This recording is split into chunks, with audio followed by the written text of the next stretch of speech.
All right, all right. It's a little bit after 7 on a Sunday night, so you know what time it is. It's time for my Sunday night live stream, and I got a special guest tonight. I got Dave from Southern Fried Podcast. I jump in his chat rooms sometimes in the mornings when I'm up that early, and I throw my 2 cents out there, as misguided sometimes as it is. And I do like El Caminos, by the way. Oh, that was funny. I enjoyed that conversation. Uh, we had a little fun with that. So enjoy you coming in. Always bringing something to the discussion early in the morning. So I like it. Thanks for having me up. And hello, everyone. I appreciate being here. I've enjoyed listening to you on your podcast and other podcasts. And it's a true honor to be here tonight. Yeah, it's I tell you, there's too many people out there spewing the wrong information. That it's when you find people who want to tell the truth and dig into the stories instead of just glorify the headlines. That's what's missing in today's news coverage. Is Yeah. all they do is skim over everything, and then they just tell what they want to tell, and not the whole facts of the whole story. So people get well, they misjudge things. Take like President Trump. He gets 92% negative coverage. When it's if you watched mainstream media, you think that we all hated his guts and regret ever voting for him. When I ain't met a person who voted for him that's regretted it yet. I know. I know. I used to go to, there was a lady in our church years ago, and to show you how media can shape your viewpoints. And she had a really hard stance on something. Uh, and she would just get fired up about something that I didn't see it as being the way that it was. And I was trying to figure out why she felt that way. Well, we went and did a home visitation with her. Sweet lady, wonderful lady. But the whole time we were talking in her home, me and my wife, and she was a gracious host and everything, but she kept the TV on in the background with the news playing. You could hear it. It wasn't real loud, but you could hear it. And it was CNN. Oh, there you And go. she would jump in, I mean, and just explode because they would throw something out there and she would see the headline or they'd flash a picture up and it'd be a negative picture. And every time it would do that, the conversation just went south. Then she'd calm back down. We'd go back and, just have a good time. But that's the power of media. It can do that. People just get, absorbed in it and get fired up. And they're taking it as the gospel truth. They do, yeah. Because when you hear some people's points of view, at least those who have a coherent point of view, because so many of them do not. So many of them can't explain why they're angry about something, Yeah. and that's what gets me. They're angry all the time. That's no way to live. I mean, we all get upset about, like, the last 4 years. We've all been angry over that, but we don't go through life angry. They literally go through life angry. Yeah, that's a good point. I mean, they really do. They're just angry all the time, and they're angry at you for just not believing the same way they do. I always say that's the beauty of America. We have this freedom that we can not only believe something different, we can express it.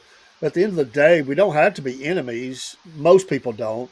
We can have far different opinions, but we don't have to hate each other. I don't want to hate anybody, I and tell you, you're I just right. think that's important. Yeah, and see, to me, like, and I don't. And this started before Trump. This is not Trump was not the beginning of this. I think I literally started seeing where people started becoming enemies just because of their political point of view when Obama got elected. You know what I mean? Because he was supposed Yeah, to be about hope and change, uh, and he was far from that. He was the complete opposite. And I was hoping he was going to do a good. Even though I didn't vote for him, I always hope that whoever gets in office does good for the country. And I may not have to agree with everything that they do, but if it's something that doesn't seem detrimental, okay, I'm fine with that. But President Obama was a horrible. He was a great communicator, which to me was what was the most dangerous thing about him, Yes. because he could convince them that what he's saying is gospel. Yeah, it's funny you say that. We were coming home today from church this morning, and we were actually having this conversation. And our conversation was more about um, how different presidents relate to different presidents, meaning all the way back to Carter before he died. You know, the Obamas and the Carters never really were close. You know, they didn't. He wouldn't even stand by him, or he'd stand apart from him. He didn't care for him. He wouldn't badmouth him in public, but he didn't care for him. But the worldview that Obama had was he hated the British Empire because he grew up underneath that authority, and he didn't like America. And so it's amazing this story how he came into being in the president. And there was this hope in the country. There was a hope that we were putting the past behind us, some of the more negative things about our history. There was a hope that he was young. He was a little bit younger, a little hipper. Some of the young people really identified with him, and he was a good communicator. And you're right, that is where the danger spot is. And then within weeks of him being elected, not long, people that really were just fell over head over heels in love with that guy were questioning what he was. They could, I mean, at first they were wearing the shirts.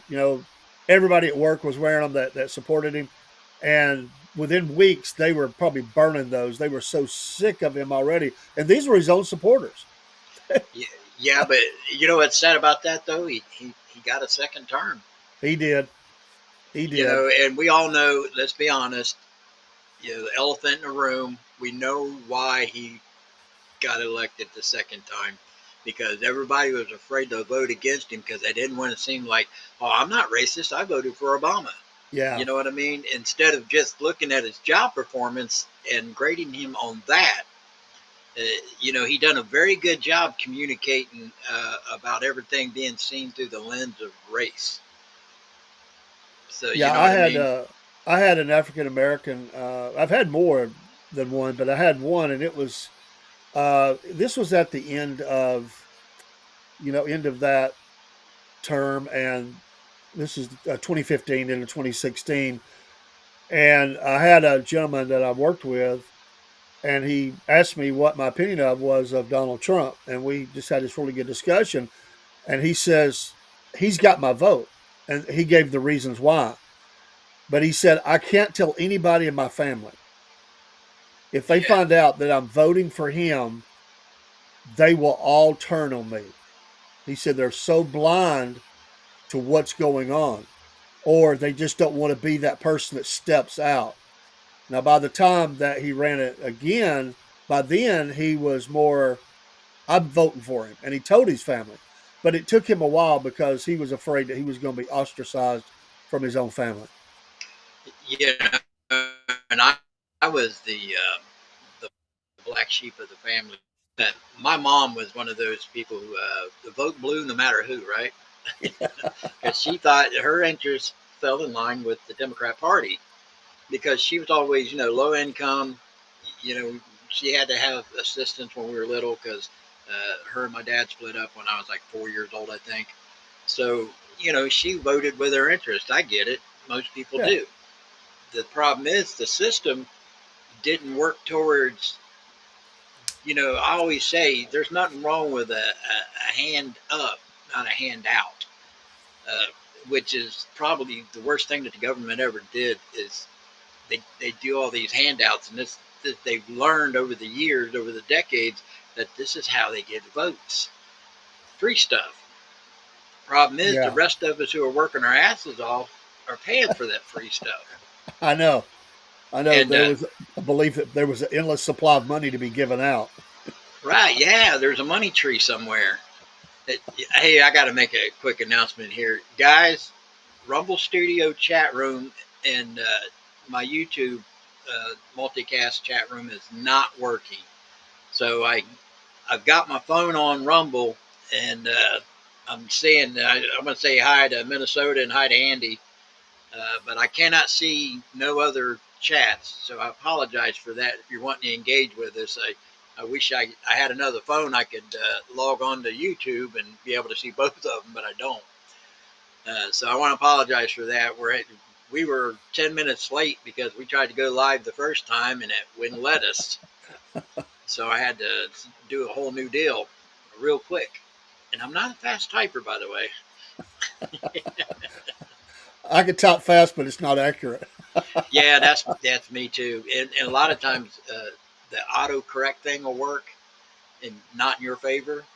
And if you're not paying attention, if you're like me, you just skim over and you just read the last two words of your, like sometimes I'll type a paragraph and I'll just make sure the last few words is exactly what I typed. And then when I send it, I go, oh shit, I should have read that better. But the problem with that is by the time I send it, uh, usually who's ever doing the live stream is on to two more different subjects by the time I get my stuff typed out.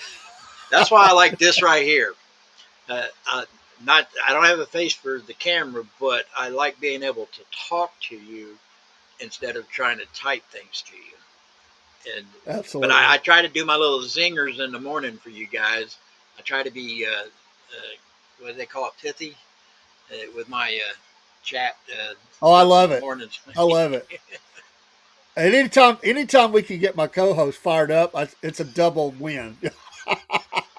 So like we like to pick at each other. So anytime we can find something, you throw gas on something we're divided on, it works even better. Yeah, oh yeah. Hey, I see. I got a YouTube. Okay, so Yeah. YouTube, I can see YouTube on the chat room, guys. That's a good thing. I'm on Jimmy Pockets because I no longer will be doing my live streams on my Empty Pockets Garage car content channel anymore. So, and I've been warning everybody if they don't switch over to Rumble or at least go over to Jimmy Pockets, they're not going to be able to see the content. So, yeah, we usually have a lot more people in the chat tonight, but I'm sticking to my guns. It would just seem too easy to pull people in to go over there, but my car people do not like all this politics on my car channel because I was not political on my car channel at all until after this Haitian thing kicked off. Yeah. So yeah, and then here we are. I never thought a year ago I'd be doing this. Yeah, You I know what mean, I mean? well, that's the same for me. I didn't know that I would be doing it, but and even when we started, we were not political. We were really doing some different things, and as I was saying in one of the on one of the shows recently, the reason that I did was a friend of ours asked me a question, and he put a disclaimer on there. He said, "I know you're not trying to be political on the show, but he said I think people out here really want to know what you how you feel about something." And because he said, I know you watch it, you keep up with it, and I said that's fair enough, and I don't mind answering the question. Well, I spent 2 or 3 days just really kind of reflecting on that, and I come back to my co-host and I said, hey, listen, you don't have to be involved. It's fine, but I said I'm probably going to start some programming that will be a little that will talk politics and what's going on in the news. I just feel like I got to do it, and I do that. You know, I started in, the news desk is where that started. It's really just expanded from there. So we do talk some of that in our morning shows mainly, but the other shows are pretty much me, and I've just that's just something I feel I should. You know, I enjoy it. You know, I've been watching politics since I was a little kid. You know, Me too. my dad. I was at the feet of my dad, and my earliest memory that was really powerful to me was watching Richard Nixon resign and the V up going up the steps. I can remember I was watching that live with my dad, Yeah. and I didn't understand everything that was going on. I was only about 7 or 8 years old at that time, but I was crying, and I wasn't crying because of the issue. I didn't even really know all the issues. I was crying as a little kid because I thought this is absolutely a disgrace that the president of the United States is stepping down. I just thought that was horrible. That's when it really got me that we got problems in our country. That's when it really, as a kid, I said, boy, I need to pay attention to this. This is something big. You kind of sound like me. Although I didn't have a dad around, I think I've been considered to be a Republican. I've never been anything else but a Republican, uh, especially since like junior high school.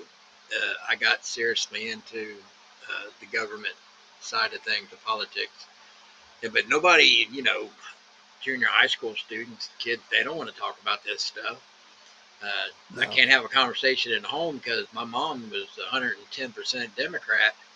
So she would tell me about how I was young and don't know anything, and that all my points of view are misguided because of youth and ignorance.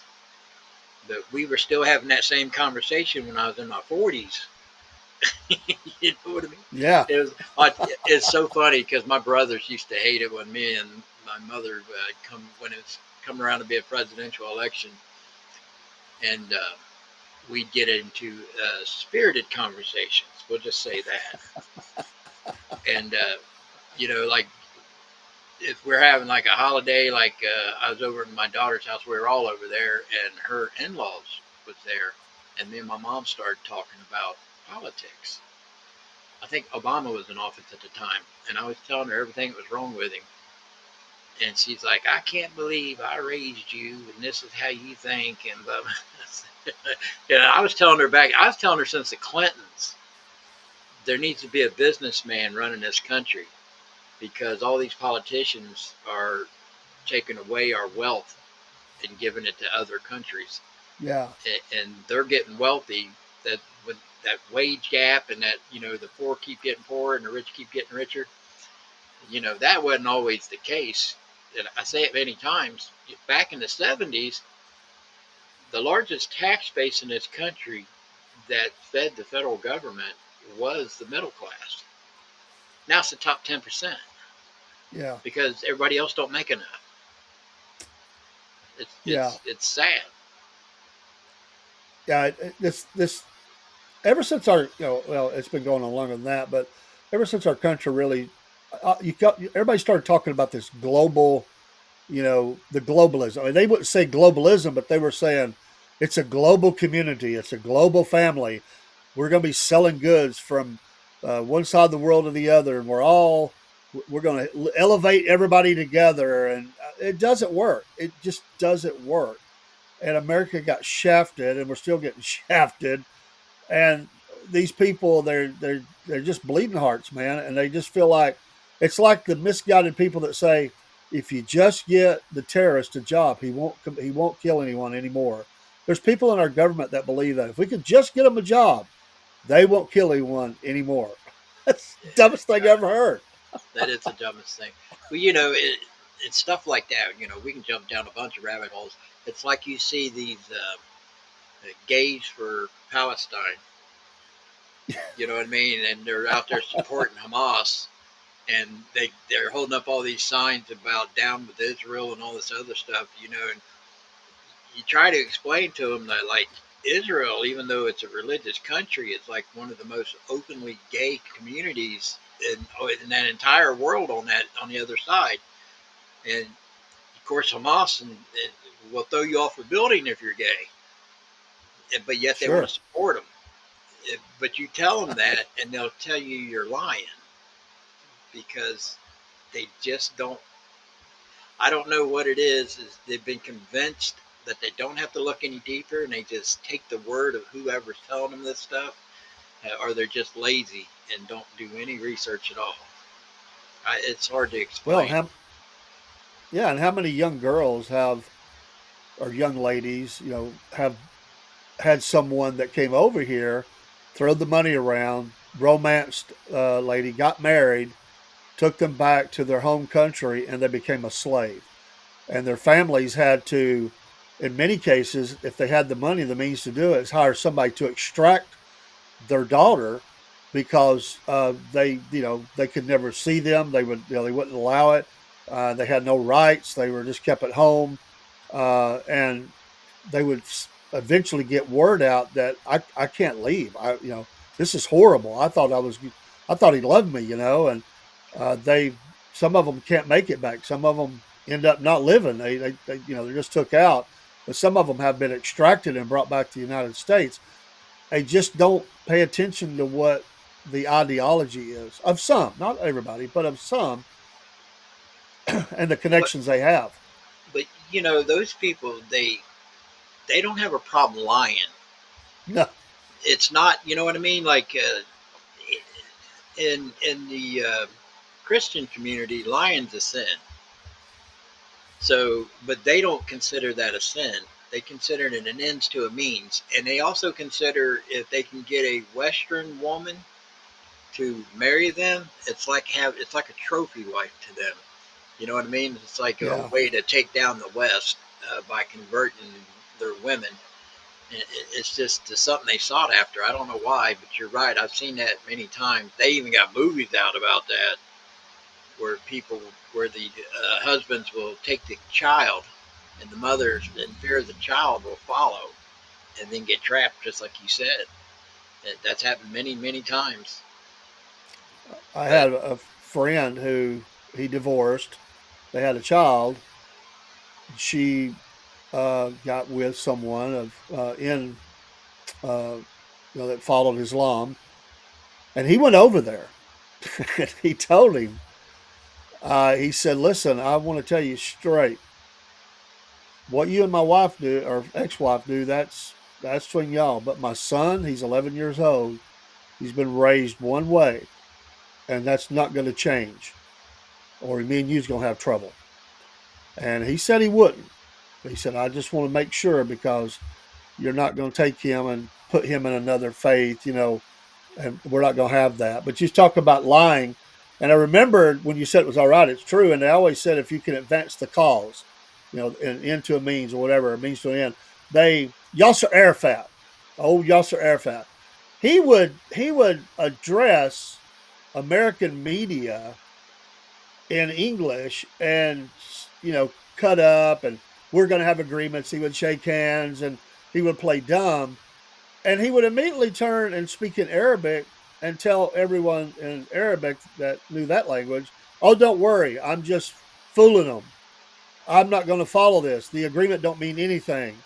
So they wouldn't get mad at him, and he was just, and the American media would never report that. They would always He would always say in Arabic that it's all a lie. I'm just doing it because I have to, but don't worry, we're not going to follow it.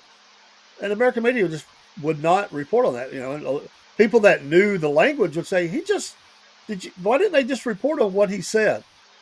But on a side note, real funny, it reminds me of the guy that showed up as the translator at some big function. You remember that? It was a few years ago, and he was not the translator, and he was just throwing some mumbo jumbo out as they were.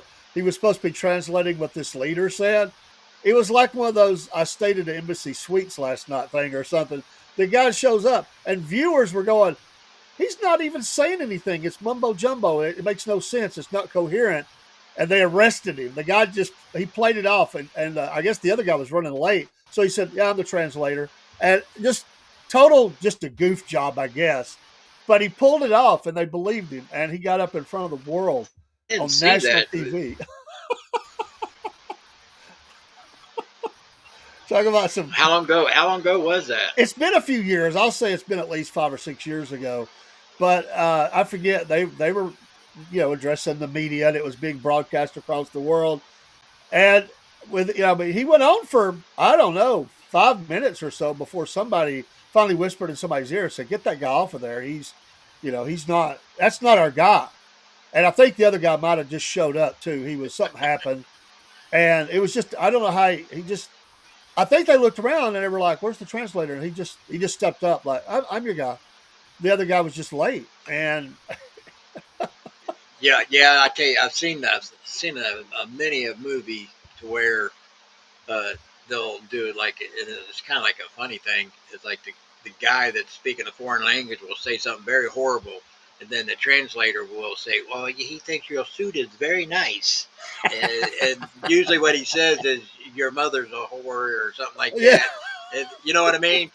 So yeah, it's I've seen that played off in many movies because that's why I say I don't trust translators. It's a good thing we have a lot of them now. So they can't get that. Can't do that false information like they used to. On a side note, I heard about this guy. He was a missionary in South America, I think it was, and he'd been learning the language. He was learning Spanish, and he finally felt comfortable. And he always worked with a translator. Like he would preach in English, the translator would make it in Spanish for the congregation. Well, he finally got to the point. He said, "I'm ready. I'm going to do it myself in Spanish." So the pastor was there and everything. He's preaching along, everything's going good, and all of a sudden he knows something's happened because all the women in the church, their eyes got real big and they looked mad, like they shaking their heads. They got mad, and the pastor's over here just rubbing his forehead. But you just keep going. You just keep going. So he kept going, and at the end, some of the ladies they just gave him the cursory handshake, but they were mad at him. Went out. He said, "What happened? I know something happened." He said, "Yeah."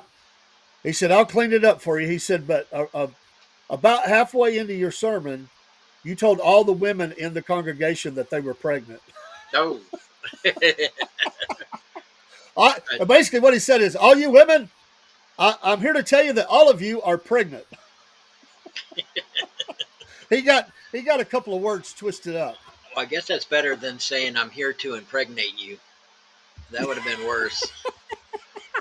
Well, I tell you a funny story. I can barely speak English. I definitely can't speak Spanish or Arabic or any other language. But my girlfriend years ago worked at a pizza shop over in Columbus, Ohio, and the people that owned it were uh, from Egypt, and they speak Arabic. And I went in there one night, and there's like four of them back there, and I thought they're I thought they were getting ready to throw down. You know what I mean? It sounded like they're getting ready to get into a fight. I said, "What's going on here? Do I need to go out in my car and get my little bang bang?" And she looked at me, she gave me this dirty look. She said, "No, give it a second." I said, "What do you mean give it a second?" "Give it a second." And I said, "All right." And all of a sudden they burst out laughing. She looked at me, she said, "You're an idiot. They were telling jokes." I thought, I didn't know. They just sound so angry all the time when they talk. So yeah, so Oh, she does pretty good with foreign languages. I cannot. So she actually went to Egypt as a she went over there to help them with some documentation because even though they could speak a little English, they couldn't hardly read English at all. So she went over there with them. They paid for a trip to basically help them get back in the country without any hiccups because they didn't want to pay oh for yeah. a high dollar lawyer. She was so scared when she got back. She's like 5'9" and blonde, right? And that kind of sticks out over there. Yeah, And it she does. said they got pulled over so much because they gave her a driver to drive because she wanted to sightsee while she was over there. While they were visiting family, she went to the pyramids. I mean, she got to see some incredible stuff. But they literally asked for her papers when they got pulled over one time, and they were military people, and they were, I guess, saying something she could understand. Like I said, she can understand part of it, and she was getting scared, so she was getting all fumbly with the paperwork. So they drug her out of the car and put an AK-47 in her nose Wow. and screaming about her paperwork. And the driver had to calm them down and help her get the paperwork out. She said,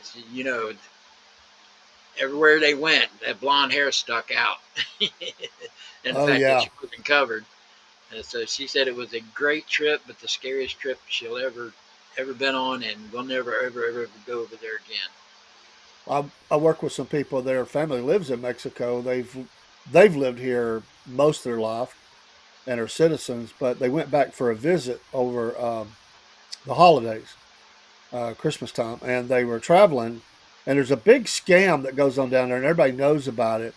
But the authorities will pull you over, and they're kind of rogue authorities. I mean, they have authority, but they're out there padding their own pockets. What they're doing, so they'll pull you over. They look at your paperwork for your car, registration, whatever, and they'll say, "Hold on, we got to go look it up on the computer." The cars don't have computers in them. So that's when you know you're in trouble. Like they'll say, "We got to message in and have them look it up a little more. There's something wrong here. We're going to get on the computer like the police do here." She said, "We knew right then they were going to rob us, probably steal the car. It was a rental because they were just in the country." Actually, I take that back. They drove their car into the country. They drove all the way across from Georgia into the country, and they were going to steal their car and rob them. And then all of a sudden, they just brought everything back and cleared out. And I thought, what happened? It was just a fluke, or you could say a blessing. But the army was coming down the road, and Oh, a convoy of the army was coming by, and they were afraid they would get in trouble, so they just split. But she said we were scared. We thought, and their family told them. They said it's bad down here right now with that people running that scam. man, it's like the wild, wild west down there. It's like the wild, wild west in most countries.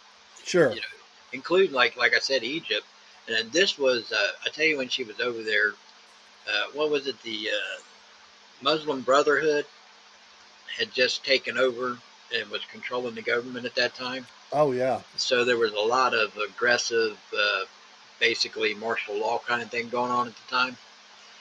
And so it was if that was not going on, it probably would have been a nice trip for her. But with that going on, she says she loves America and don't have any reason to go anywhere else. Yeah, I heard a guy on the local radio. He was talking about he got trapped. He teaches, but he teaches math and different things. Uh, and he would go around the world and get these really good paying teaching jobs. And he said, "I had a great time. I got to travel the world." And he said a lot of the places he went for a long time he didn't think was much different because he was kind of working in upper cruster type of stuff. He was highly educated, so he was working in a little bit different circles in those countries. So he didn't think there was any real problem. But he was in China when the virus hit, and Oh, he got locked down in his apartment just like everybody else. And so he spent, I think it was almost 3 years in his apartment, and he talked about that. But anyway, I bring that up because he said when he was coming back, he finally got released. He said, "I just had just enough money to get back into LAX. And I had family I was hoping I could get in contact with to help me get home because I hadn't really been able to call him." He was in a line of people, he said, about two or 300 deep, uh, ready for customs to show their passports and everything. And they said one of the officials stepped out and said, "Is anybody here an American citizen?" They were going to speed rush those through.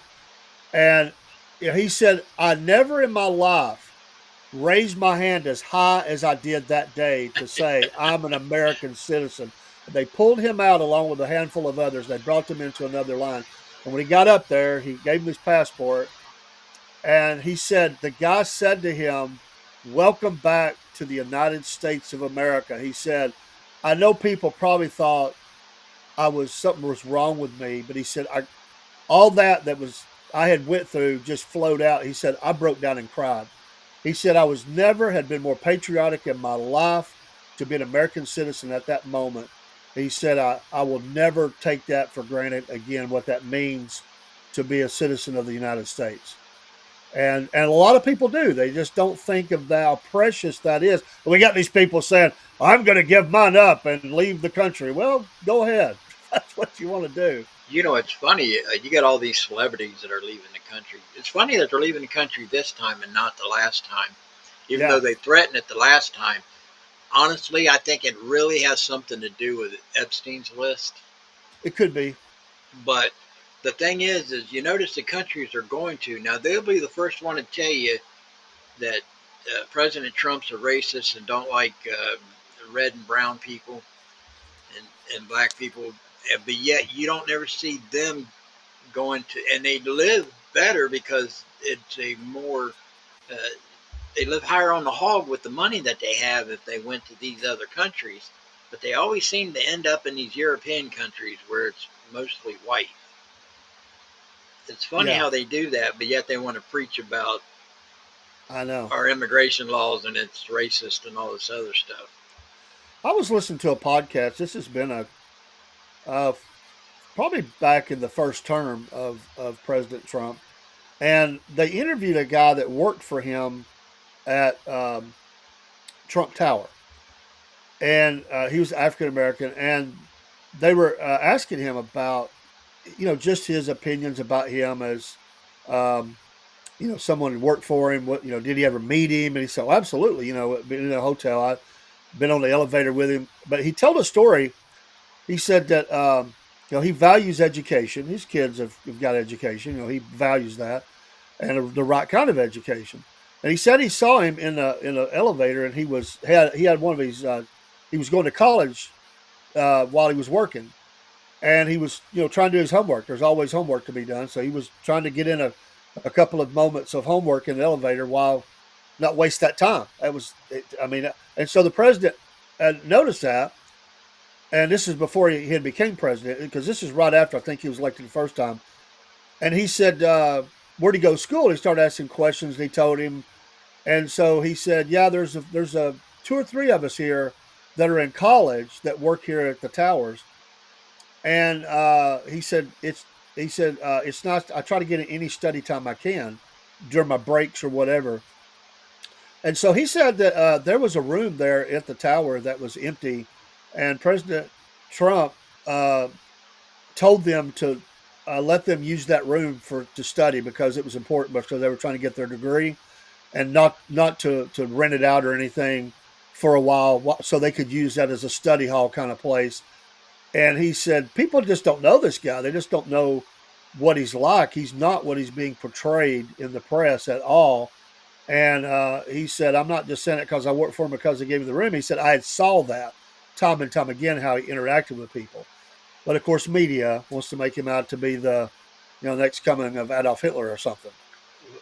Before he started or decided to run for president, he was loved by all of them. You know what I mean? Sure. Like one of his best friends was Snoop Dogg, and hell, NAACP gave him an award, and he knew all the actors and actresses, and he went to all the best parties, and he did how many cameos in movies? How many times was this man asked to do cameos to play himself in these movies? And then when he decided to run for president, and he threw a curveball at him and said, "I'm going to run as a Republican," Yeah. the whole world changed. But I honestly, I don't think he'd ever thought to run for president if they had not insulted him during that. What is it that that gala they do for the press? You know what I'm talking about? Because Oh, like a they like to roast roast. each other. Yeah. Yeah, but it was for the press. It's called something. I can't remember what it's called. It's the correspondence dinner, if I remember That's right. it. Yep. There you go. That's what it was. But if it wasn't for that they insulted him during that correspondence dinner, that's when they said that he decided, all right, you call me a clown, you call me this, you call me that, I'm going to show you I'm going to be president. And then he just decided that, and he'd always mentioned, you see interviews all the way back in the 80s. He pretty much was spot on just about every single subject he ever talked about. And there is how he'll say something, and then a year or two down the line, oh, he was right when he said that back then. And they ridicule him all the time, but he always ends up being right in the end. And it's just sad that that's the world that we live in, and that's what the Democrats decided they needed to do was to character assassination with this man, because they ain't got no real policies. Because obviously the last 4 years, if that's their policies, uh, they would have burned this country in another 4 years. We'd have been, I don't know if we can come back from where we're at, but we got a better chance today than we would have if they would have won and we got another 4 years. You know what I mean? Yeah. So I can see how I do. I You jump off mentioned on the tangents. I apologize. No, you're good. No, I love it. I'm good. We on our podcast we call this is like our front porch talking show. We're just sitting on the front porch having a conversation, Yeah, and I like I that. call So it no, that's I call fine, it brother. spitting I'm ideas. good. Yeah, I call it spitting Whichever ideas. direction you want to go. I like that. You said about the Epstein list, and there was a headline that come out that they're going to release it at some point. They continue to not release that data, and that is frustrating a lot of conservatives because they expected that list to be out by now. Yeah, and I was a supporter of Pam Bondi and Cash Patel, and in the beginning, I was saying, give them time. They just got in there. The Southern District of New York FBI office was destroying evidence, not just withholding evidence. They've been destroying evidence since November 6th of last year. People don't realize that Yeah, the DC area and New York and other areas like that started shredding stuff. They started having shredding parties on November 6th. So there's so much we'll never know now because they've gotten rid of the evidence that would. But there's still stuff out there, especially the electronic evidence. Some of these idiots think all they got to do is hit delete and the record is gone. And that ain't the case because Elon Musk already proved that. That's what he chuckled. He said, "Yeah, they thought delete was good enough, but it's not." yeah, So yeah, and something that's released that's not redacted so much. You know, yeah, oh yeah. if And you well, to get back to my original point, sorry about that. My no, you're original fine. point was I was a supporter of Pam Bondi and Cash Patel, but now I'm kind of like Carl. He's upset with him, and I'm right there with Carl now. It's like you've had plenty of time to start doing. You're indicting all these smaller situations, but you're not going after the big dogs. And you can't tell me you ain't got enough information on the big dogs. And I ain't saying you got to release the entire Epstein list. Release something. Yeah, You got enough of it that you can put something out that's a coherent information that the public could understand and follow. And then, of course, Epstein, the one victim, just committed suicide recently, yeah, and yeah. So, anyways, I'm not happy with Pam Bondi or Cash Patel, either one right now. yeah, and that they have made some missteps. Certainly, some delays when they said they had it on their desk. All they had to do was release, and there was delays, and it was heavily redacted.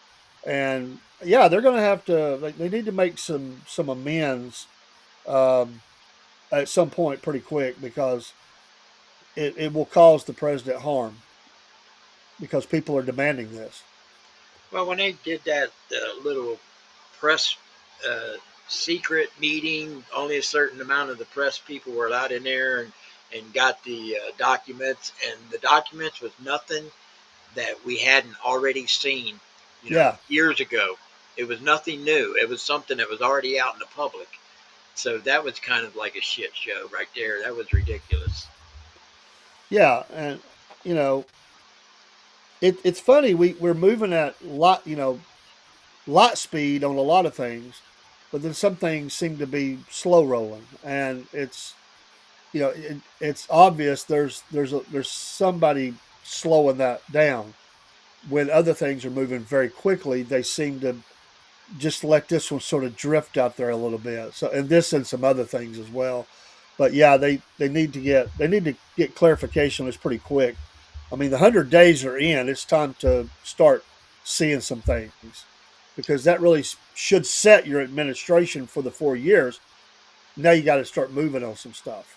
You know. Absolutely. Yeah, and it's like I was saying, like the one Virginia Roberts, the one victim that everybody knows was going to, you know, be a witness for state's evidence against Epstein and Ghislaine Maxwell, and she had a lot of names, and she was under like I think it was a gag order of some kind because they didn't want her talking about stuff because they were afraid it was going to be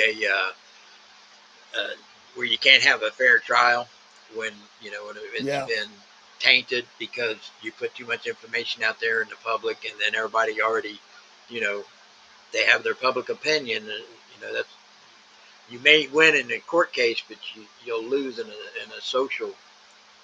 Uh, you know, I think I'm saying that right. Uh, Socially, you'll be found guilty even if you're not, just by the media coverage. So you have to watch what you say before you go to court. But anyways, my whole thing about saying this whole thing is that, you know, so she committed suicide last week, and James O'Keefe had interviewed her, and he said that she was not suicidal. And we were talking just before we went live. James O'Keefe has a story that he's going to be releasing within the next 7 days, and he did a little video saying, "I'm letting you know that I will." He called it going dark. I call it going off, off grid until the story gets released. And he says, "And I want everyone to know I am not a suicidal person. So I'm just putting that out there. But when I release this story, there's going to be a lot of politicians in Washington, D.C. that will be walked out in handcuffs." So I'm Wow. kind of looking forward to that. Yeah. Yeah. He has been attacked a lot anyway, because of the videos that they've tried to sue him and everything else and destroy him. But yeah, when you put something out like that and you're you're going off the grid, that does make you pay attention a little bit more, especially when you say something like that. How many? I mean, how long is the Clinton list now? 27 deep or more? Maybe over Yeah, 30 by yeah. now. And people see that's what's sad is these people are dead, but it's a running joke now about you don't want to be on the Clinton list. You'll either die of a heart attack or commit suicide, or it'll be a robbery gone wrong and nothing ever gets stolen off of you. That's just what they'll call it. You know what I mean? Like the one, Yeah. I think about the most recent one was just a few years ago, where a staffer got shot in the face, and they called it a robbery gone wrong. But yet they didn't take his watch, they didn't take his wallet, they didn't take his laptop, but yet he got shot in the face. Uh, So it, and something tells me that he was probably going to turn state's evidence on him. yeah, that whole list started right. Correct me if I'm wrong. That was Foster was the Yeah, I think first one, found in Central Park or something on a bench, and he was supposed to be going, turning state's evidence, and I believe, and turn it over. He had a lot of documentation. He was a the lot of first people, one. a lot of people don't realize how far back the Clinton crime family goes. Back when he was governor of Arkansas, they were being investigated for a lot of stuff, and that's when their one partner had a heart attack, and the other person that was going to be a witness, committed suicide. That was like the first two, and God, that's years, and that's back in the '80s, and the list just kept going. They, Yeah, they but both lost their law license. I mean, Whitewater, yeah, but yeah, Whitewater, and they yep. lost their law license, and it was.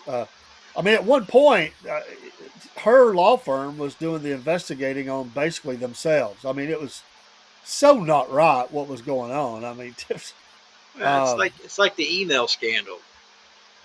Nobody else in this country would be able to do what she did and get away with it, and then they use lawfare against President Trump like they do, but yet the Clintons literally, they talk about this signal gate with Pete Hegseth and them, which is a legitimate form of secured uh, app used by the federal government. They were told to load it on their phones and use it. So they're acting like it was a crime to use it when it was an approved source of or a way to communicate. But when you have emails and they found me, you seen that. I mean, James Comey let her off the hook. yeah, And then they blame him for her not winning the presidency because he come out just a few days before the election, and put it all out there, but then said that there's not enough here to any prosecutor would bring charges against, because they don't believe it was she did it for nefarious reasons. When in all honesty, that doesn't matter what your reasoning is. It's That's the right. fact that you can't say ignorance when you know what you did is wrong, because they're all taught and trained. And the hell, they even had the thing where the video they had to watch for that very thing that they brought out. When during the investigation, it said it was she signed off. She watched the video and understood. So, Yeah, those kind of things are ridiculous. there's no doubt for many things, Benghazi, many things, she should be in jail. But on a on a lighter note, I've always wanted to be. Wish I could have been a fly on the wall. The night that that she lost, they said she was quite drunk and got violent because they were ready for the party. I mean, the press. You remember that? I know you remember that night. The Oh yeah. press was. They were just waiting on the announcement that she has been elected. They're partying down in her little election headquarters, and I mean, they basically said it's over, waiting for a couple of states to come in. And I remember that moment when they went, "Hey, wait a minute! A couple of these have now went for Donald Trump. Uh, hey, hold on here. There might be a path for him." I mean, it was like total shock. And then Oh they yeah. refused to come out and cede the election and everything.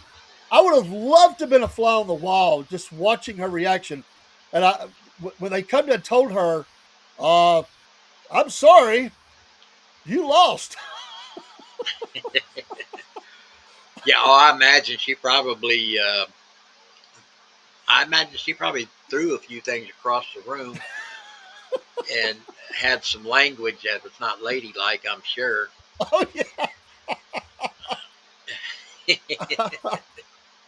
Because we all know, because she's good for character assassinations, like the women that come out, against her husband on those sexual allegations. It's funny how they tried to that Eugene King, 34-year-old Oh case yeah. that couldn't be proven and sounded ridiculous on its face, and then they want to give Clinton a pass, and they have actual people with evidence of the stuff that he's done, and it's not a big deal. Isn't it amazing how the stories that they try to plant to nail people on the conservative side, and you just kind of alluded to it, how it didn't make sense. It's always the most ridiculous thing. Anybody with common sense can listen to it and go, "There's no way that happened." I mean, it just doesn't even resonate that that he would go after a woman like that when at his level, there's no problem with him if he wanted to. There's no problem with him having multiple ladies come to him. There's no way he would even be concerned about trying to go after her. There's just no way. That's just ridiculous. It never made sense. It's just Yeah, because I mean, he had an mo about how he got hooked up with the ladies that he got hooked up with. But never ever was it ever by force. no, You know no. what I mean? It was he never had to do nothing like it. That made no sense. And then you got poor old Justice Kavanaugh. I felt so sorry for him when he was trying to get appointed, and that woman Ford, I think her name was, Yes, come out about saying, and it was so funny that even the story sounded silly. It's like he pushed her on the bed, jumped up and down on her, laying down, and then tried to kiss her, and then let her up, and then they tried to say he was a serial rapist over that. It just and she could remember no details about anything. There plus was so many no. lies. Yeah, I mean, she first told him she was afraid to fly, and then they proved that she'd flown all over the world for vacations. Then she tried to say she has two front doors on her house because that night has uh, traumatized her so much over the years that she had to have a secondary door in her house to escape. And come to find out, she was taking a single home and turning it into a double. That's what the second door was put in there for, not for what she said it was. And I know we're getting off base here, but what got me on that, Trump's a strong person. To see Justice Kavanaugh in tears trying to defend himself, everything down to that, pulling out their little thing where he used to write down in his little notebook, the little Yeah. calendars about when they went and had a keg party somewhere or went to the beach or whatever. And then he tried to scrutinize every, and this is a college kid. This is, even high school, they tried to go back as far as high school on him.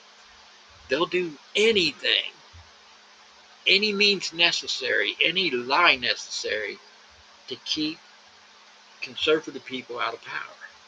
Sure. Absolutely. And Miss Candy, I can't wait for that to be released too. I think that will be an interesting story. Yeah, and if James O'Keefe, I, I I've seen enough of his stories, and he's always had, video evidence to back up what he says, and I'm sure he does this time, hopefully. But even if he doesn't, even if it's just written form, investigative reporting, I would trust anything he has to say 100%. Yeah. Yeah. It'll be interesting. And I've told people recently that's I know you get some things that are I'm sure that are not good out there in the podcast world, but there's so many people really paying attention now and reporting on stuff. And that's why the Democrats wanted to control the internet. They wanted to stop, and they tried to shut these streams down Oh because yeah. they can't stand that we come on and talk about these things and that people will listen and actually, we're all like connecting up and, it's resonating with people like, hey, yeah, I didn't think about that. That's a good point. And they go do their own research, and people are constantly researching these issues. And we don't not sitting in front of a TV watching their, communist news network tell us, all the lies. They can't stand it. Oh, absolutely. And the thing about that is, you the Facebook, and and I thought Zuckerberg was like changing a little bit.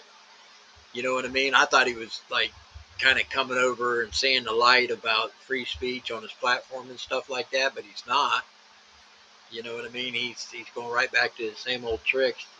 A lot of people are complaining about stuff on Facebook. They're getting their uh, pages removed because of content, and come to find out, it's the same stuff we talk about. It's Yeah. nothing worse. So I don't know. I'm glad. I tell you, Rumble. It's good that we have people in this world that have enough money to start stuff like this platform.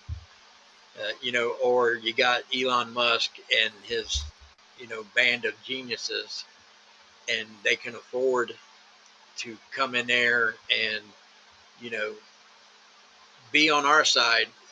I'd hate to see what they could do if they were evil. You know what I Oh mean? man. Uh, Yeah. but I'm just glad there's enough conservative money out there that helps get the message out like Rumble does, because there's so many of the other platforms that you cannot.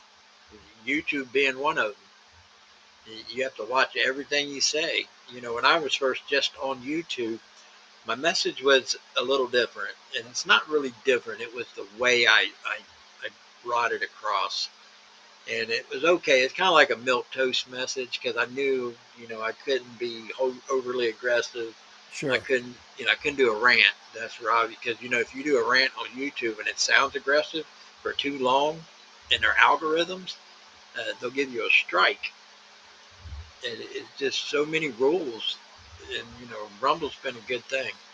Yeah, we were struck for a week for one word, which I won't mention, but and we didn't even say it negatively, but we were struck for a week. We appealed 3 times, and they said no way, no way. So we I, actually in our lives, if we're going to approach something, and just the other night late in the stream, it wasn't controversial, just something I knew would be probably get us not struck for a week, but enough that it would get gigged. I just told the people there that I'm going to drop it for the rest of the show because we was only about 15, 20 minutes from the end of the show, and I said I'm going to be dropping that platform. You can switch to another, or we'll see you next time. But all the others have not given me any problem in this area, but they have. So yeah, that's what I've done as well. Just sorry, this next bit's Rumble and X and something only. right. You got Truth Social, X, and Rumble. It is the three safest platforms to uh, say what you want to say, as long as you're not being, call for violence or anything, which is against the law anyway. Sure. Uh, you should be able to do. I mean, how they say firebombing a police car is your First Amendment right. You're expressing your points of view. If you're on MSNBC and they're tearing down a fence or breaking out windows, well, they're just uh, exercising their First Amendment rights. But yet we can't say a couple words on these platforms and get removed from them. It's crazy. I was wondering if you had seen this little news bite. Since the mineral deal has been signed in Ukraine with us, they're now announcing that they're going to get some more U.S. Patriot defense missiles that are being refurbished in Israel to be sent. um, I know we're trying to end the thing. I know they're trying to help, you know, see that Russia doesn't expand, but man, I just don't want to see us get too deeper into that. I'd like to see us to be able to pull back from that and end that thing. I know they want to get that win, but it is concerning to me. Uh, I just hope we don't dig ourselves a little deeper in that hole. Yeah, and it's funny. You had There's too many outside sources that are talking into these leaders' ears. Putin he'd been saying that he wants to do a peace agreement. You know what I mean? And then all of a sudden, he had a couple of meetings with somebody from China, and now all of a sudden he's not agreeing to anything that he just like Zelensky was doing. He'd agree, and then when it come time to do the signing or whatever, he changed his mind because somebody got in his ear and convinced him that it's not the thing to do. That was proven. That's what happened in the Oval Office that day. He had private meetings with some of the Democrat leaders 2 hours before that deal there, and all he was supposed to do is show up and sign the paperwork. Why he come in there and was wanting to talk about getting more money and he needs more money and we promised him more money and all this other stuff. It's because the Democrats convinced him of that. And of course, France and them over there are doing the same thing, convincing him Yeah, not to do a peace agreement with Russia. But like I said, it's always somebody talking in their ear, trying to give them a bigger, better deal to keep this war going. It seems like we're the only ones that wants them to stop. isn't that amazing? It really is. It's like everybody else is like, let's keep the fight up. More weapons, more fight. It is amazing, and they've always called the Republicans the warmongers. But listen to Democrats speak about that war, and it sounds like all the things that they said that we were. That's what they're speaking. Yeah, it seems like the parties have changed roles completely. And that's due to Donald Trump. Because, like I said, I've been a Republican all my life, but I don't really like to call myself Republican anymore. I just call myself MAGA Yeah, because we're different than the old guard of the Republican Party. But now the Democrats have kind of taken the role of the old guard of the Republican Party, so it makes no sense. I guess it's your interest. They started seeing that there was a way to get rich doing it. Because Democrats are the richest ones in Congress.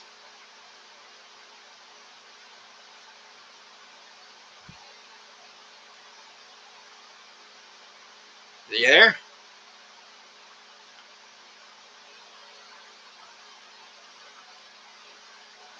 You there? We're having technical difficulties. Can't hear you. See if I can. There you go. That was funny. Kicked you out? Yes, I didn't do anything. No, it's Rumble Studio. Uh, when we have glitches like we're having tonight, once you've been on here for about an hour or so, it'll kick you out. It'll kick me out during this time too. Uh, Maybe because I'm the host, so I don't know if it'll happen to me. But always the guest always have to refresh and come back in after an hour. I Okay. don't know. Rumble Studio has its glitches big time. Okay. Yeah, I Yeah. don't So think I've been a guest in. Well, I guess I was on Killer Carl's program, yeah. but it did act a little funny too. But I was on my phone, so I didn't. I just figured it was the phone. So Yeah, yeah, so we we have to use Rumble Studio for the Rumble Partnership Program. sure. Yeah. So because I have Restream, which is a little bit smoother system than this. I have less problems with Restream, but I have to use this to get my. You have to do 30 hours of live streaming a Yes. month, and you got to do 5 hours of premium content a month for just Rumble Premium customers. So I'm still trying to figure out what I'm gonna do for my 5 hours. I don't think it's gonna be politics. I think I want to do something different for that 5 hour. Kind of like Carl does. He talks religion on Yeah. his Rumble Premium content. So I don't know what I'm gonna do yet. I might talk cars. Yeah. I was just fixing to say you. That's a good topic for you. You could do that, and that would be a good topic. Talk about them El Caminos. Absolutely. Yeah, there's a lot of people like that with the El Camino. All I got to say, if you put your hand up right behind the door, and all you can see is from the door forward, you're looking at a Chevelle. So if you're not looking at the back half, you're looking at a Chevelle. And Yeah. these things come with big blocks and 4 speeds, and they were hot rods too. And like I said, it's What got you in? If I may ask, I'm not interviewing you, but just curious. What got you in? Because I think you said you were a mechanic for a long time. What got you into to just always had a love for taking things apart and tinkering, or did you have somebody kind of guide you in school, or how'd that come about? well, I wasn't raised by my dad at all, so he wasn't around. And my mother uh, is funny, and I'm not a Ford person, and my mother was, and she had this 65 Comet that she got off of one of the mechanics for worked for Jack Bowser's Racing uh, back in the day, and they had dropped 9 down in it. And I don't know if you know anything about a Comet; they have the same kind of chassis as the Mustang, They do. so big blocks don't really fit in them very well. So we'd have to. I remember being a little kid. I was like 10 years old, 8 years. I was 8 years old. Jeez. And the guy that sold her the car would come over and tune it up for her because you had to take the motor mount off one side, jack the engine up so you can get to the spark plugs, let it down, take out the other motor mount bolt, jack it up. So it's like, and then we got in there, and that thing was fast too. And I got so excited about being able to see the tires turn over and cause smoke, when I was a little kid. And so when I started getting hot rod magazines. at a local store. Of course, back there in the day when you had actual magazines. And one of my neighbors around the corner was an old Vietnam guy who he he made his living working out of his garage at home. When he got home from Vietnam. So I was walking around the block, and I remember I was like 12 years old, and I was sitting there watching. He was painting a car out in the driveway, and I was like, man, I like to do that because it looked nice and pretty and shiny when he was doing it. And of course, back in the day, it was lacquer. It was shiny till it dried. Then you had to do the hard part, sand and buff the damn thing. But then single stage paint come out. I seen that one. But anyways, long story short, I went up and asked him if I could help him, and he said, well, "Yeah, you can help me. Reach underneath the car and give me a can of beer." Remember back in the day, you used to get your case of beer. They was all in the plastic rings, the Yeah. 6 packs, and they were in like a half cut off little cardboard box. Yeah. And he drank his beer warm, so he would slide it under the car, and through the day he's working on it, you pull it out, give him a beer, and then slide it back underneath there. So I was his gopher for about I don't know, months and months and months, and then he started letting me do things. So I from that point on I was hooked. Uh, you know, my first car was a 1968 Rally Sport Camaro that he helped me get. That I had $120 in. Oh wow. Yeah, and I did the body work and painted it in his driveway, and so that was like I was hooked. I was driving that thing. I got to drive. Long story short, when I was 14, he let me. He had a '66 Chevelle that had just a monstrous motor in it, 4-speed car, like a 456 posi rear end, ladder bars, all this other stuff. And whenever he would get in it, he could get the left front wheel to pop up high enough that he could get it higher than a can of beer. And I thought, man, I like to. So he taught me how to do that in his car when I was 14. So, my mom let me drive when I was 15. I got that Camaro when I was 15. I was driving around town 15 years old, driving a '68 Rally Sport Camaro. Wow, that's cool. Yeah. I mean, I like it. I have a bunch of stories, but yeah, that's kind of how I got started. I just, something clicked in my brain. Uh, I like the nice, pretty, shiny cars with the, flashy colors. And I love the sound of it, and I love the smell of burning rubber. Oh yeah. I Matter of fact, love it. when I got that Camaro, it had bias tires on it, right?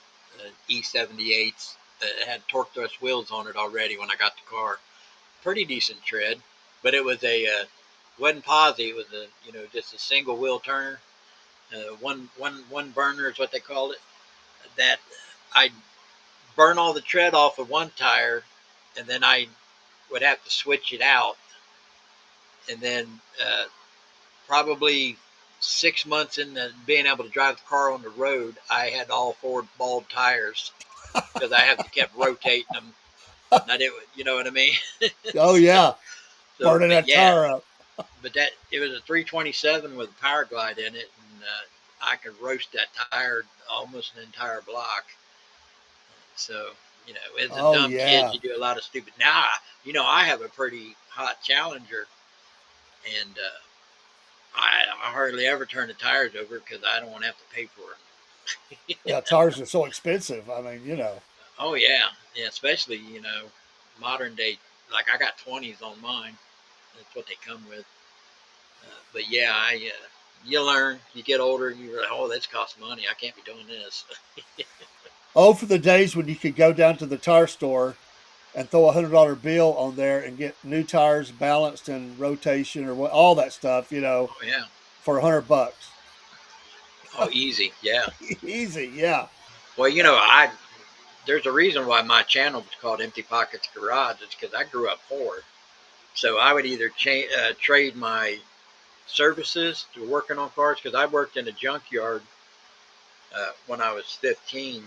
uh, on Saturdays during school time and Monday through Saturday during the summer. So that's where I learned how to use torches and stuff like that. That old guy taught me a lot. So I would get my tires out of the junkyard. I Oh, never okay. bought it. I never bought new tires until I was like, oh Lord, I was probably 20 years old the first time I ever bought a new tire because I had all these connections with the junkyards and everybody else. I'd barter. I'd either trade my services or I'd have a part that I refurbished or whatever. Um, like I used to, uh, not to get too technical, but like a lot of people would crack their hood scoops, like the old snorkel hood scoops or whatever. Well, I did body work, so I would get them, fix the fiberglass on them, put them in primer, and then I would sell them. I'd get them for free, and then turn around and sell them for 30, $40. And I did that a lot, doing stuff like that, getting an old intake and sanding it down and painting it and cleaning it up, making it look new. Just dumps, anything I had to do to feed my addiction. Yeah, exactly. That's what you do, you know. That's cool. I like that. A lot of guys I know, they just go around to old stores and look through their junk tires and see if they can find, something with a little bit of tread left on it. That's a big deal around here. But it seems like life goes a full circle because, like I said, I started out that way. And then as I got older and because I could turn a wrench, job opportunities come my way and I ended up started making really good money. And then I didn't need to do that. Plus, I was all the time working, so I didn't have time to do that stuff on the side to barter with stuff. And then now that I'm disabled, I'm right back to where I was when I was a kid. You know what I mean? I got all this desire and no money to do it with. So how do you do it? I got empty pockets. So I trade my services and I trade parts that I refurbish because I know what I'm looking for. You know what I mean? A lot of people sometimes when they go to sell stuff at a yard sale, they don't know what they got, Yeah. and that's what I would do. I would roam flea markets and yard sales and find, like rare aluminum intakes, maybe a set of headers that you know, or some like some not an off brand, but maybe some high end hooker set or whatever. And then I would know what I was looking at, so I would collect that stuff, and then I would turn around and sell it for what they're really worth. And that's how I do this project I'm working on now, because I got 56 Chevy, and I got 396 big block going down in it, and I had a 4 speed, but I had to change gears, and I'm putting automatic in it now because my leg won't hold the clutch pedal anymore. So you have to adapt. Yeah, you do. You do. But I mean, I got a nice set of rims and tires for it, and I will not be roasting them till the tread's gone because they're very expensive. Well, But maybe for your it'll sound good. yeah, maybe for your premium hours, you could have the find of the week or something, and I found this without giving it away where you found it or something. Say, hey, my find of the week, and you know, just do a little. You could do a show on that. That would be cool. Yeah, I tell you, over the years, so many times, like my little brother's like my biggest critic. Uh, I'll see something like this El Camino that we were joking around with. I saved it from going to the junkyard because I see things as what they can be, not what they are sitting there. And then I know Yeah, I have the ability to take it from where it is to take it to where it should be. And my younger brother, oh man, you wasted your money buying that. You wasted your money buying this. And he used to tell me that all the time. He don't say that no more because he's seen me time and time and time again make 3, 4, 5 times what I paid for something when I go to sell it. So, yeah, yeah. but yeah, this 56 is my last big project. I don't think I got it in me to do anything as extensive as I want because I'm taking all the way the frame. I got a custom frame I did for it, so I'm lifting the body off the current frame, and I replaced the floor pan from I'm not done yet, but from the firewall back to almost to the rear bumper, full floor pan I put in it, and new quarters. half quarters. Uh, Extensive body work. This my last big one. I won't do nothing this extreme anymore. Yeah. Well, it is, as you get older, it's not as easy. Like you say, you adapt. I was telling my son, my birthday's actually Tuesday. And I said, although I don't have like the crippling arthritis or anything, I don't have the strength in my hands that I used to have.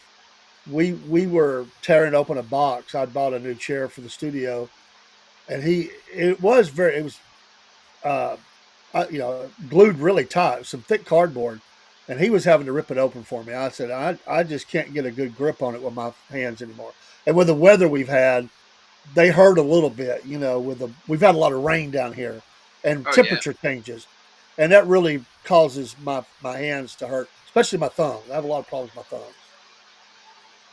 So you do adapt. Yeah, I lose control. My fingers will lock up and do all kinds of weird things you can't control. I lose control of my tools a lot. Uh, yeah, I tell you, it's funny. You're right.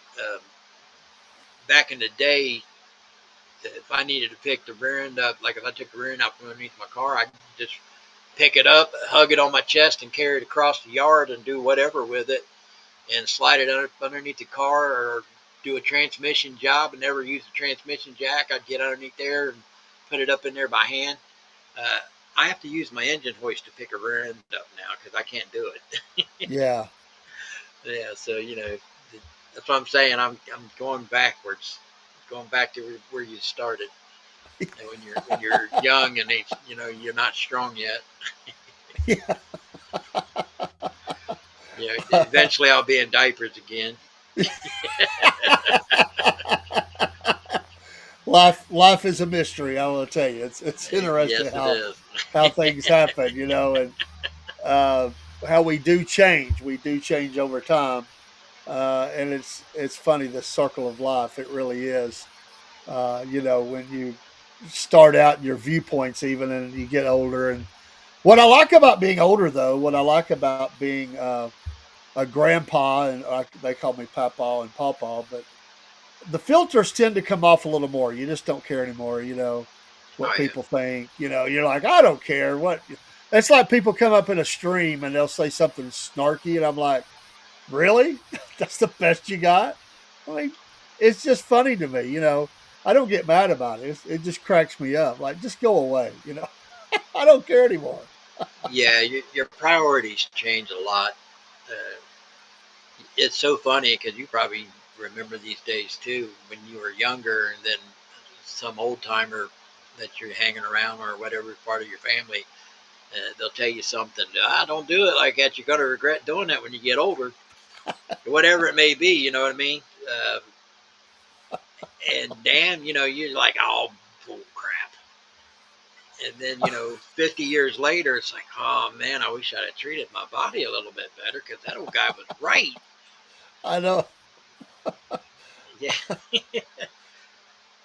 I but worked you. in an assembly line real Oh quick, wow. and yeah, so yeah, and I was hustling. I worked a frame jig for International Navistar, and I started out there in the frame department. Everything there is heavy and dirty, right? So instead of using these assistant tools to help get it lined up, I'd slam it in there and line it up, be physical with it. And the old guy across from me, he just looked at me and he shook his head. I said, "What?" He says, "You think you're outworking me?" I said, "No, why? I'm just wanting to get this done." He says, "Slow down. I've been here 35 years. Slow down.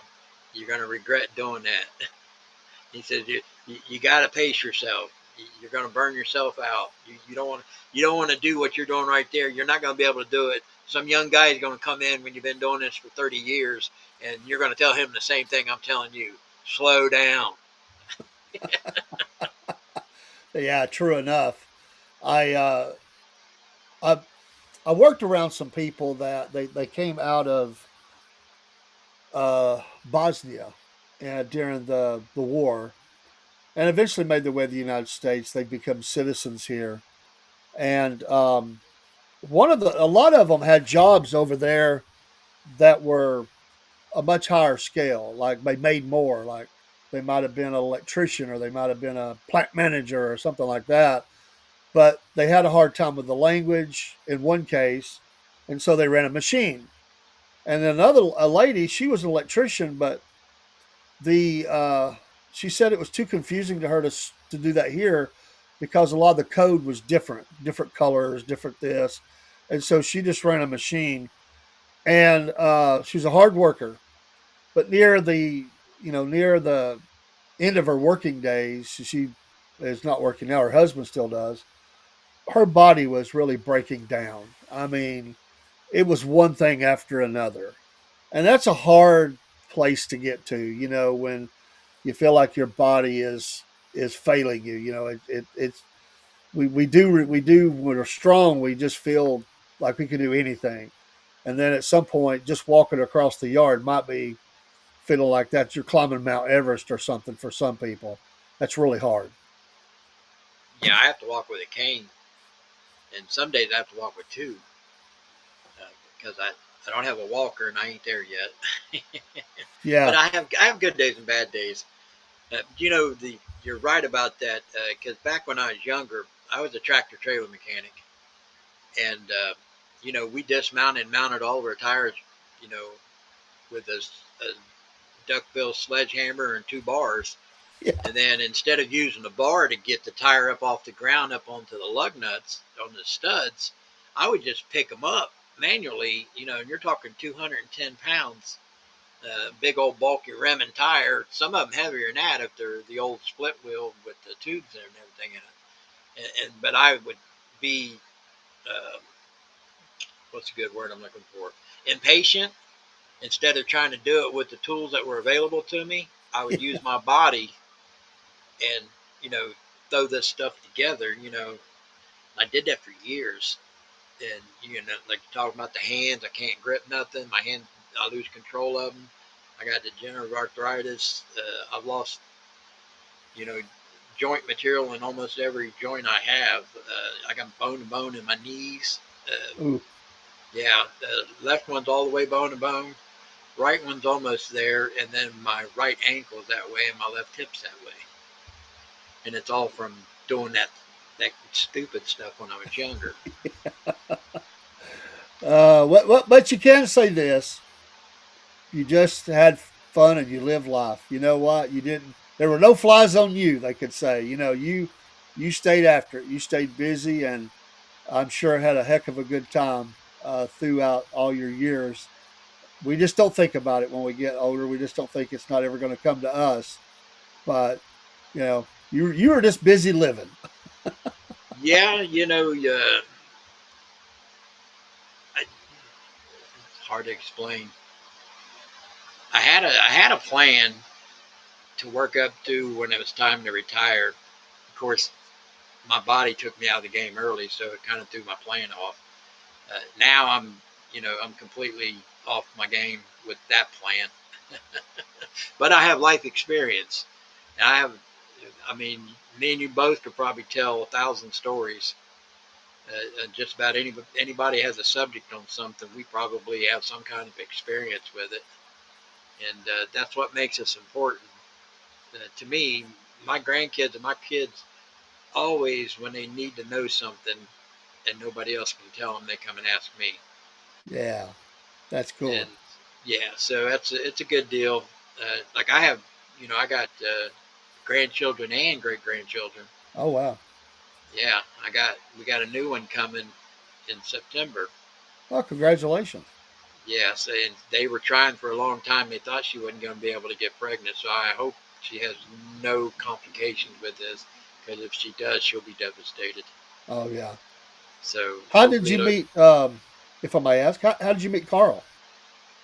Carl seen my first video on my on my car channel. I made a video because it started coming out in our local news about Springfielders lying about the Haitian population, about the cats. There was no dogs involved at the time. That was something President Trump said later.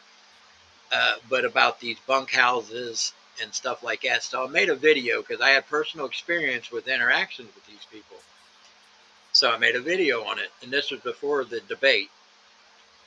So that night, actually, I downloaded the video and I put it up that day because I was working in my garage and I was literally making car content. I was working on my '56, and somebody was talking about that, and then they said, "Well, look at this," and they showed me Channel 7 or a news station out of Dayton was talking about how there's these people don't have any evidence of this or that or whatever. And I was like, wait a minute.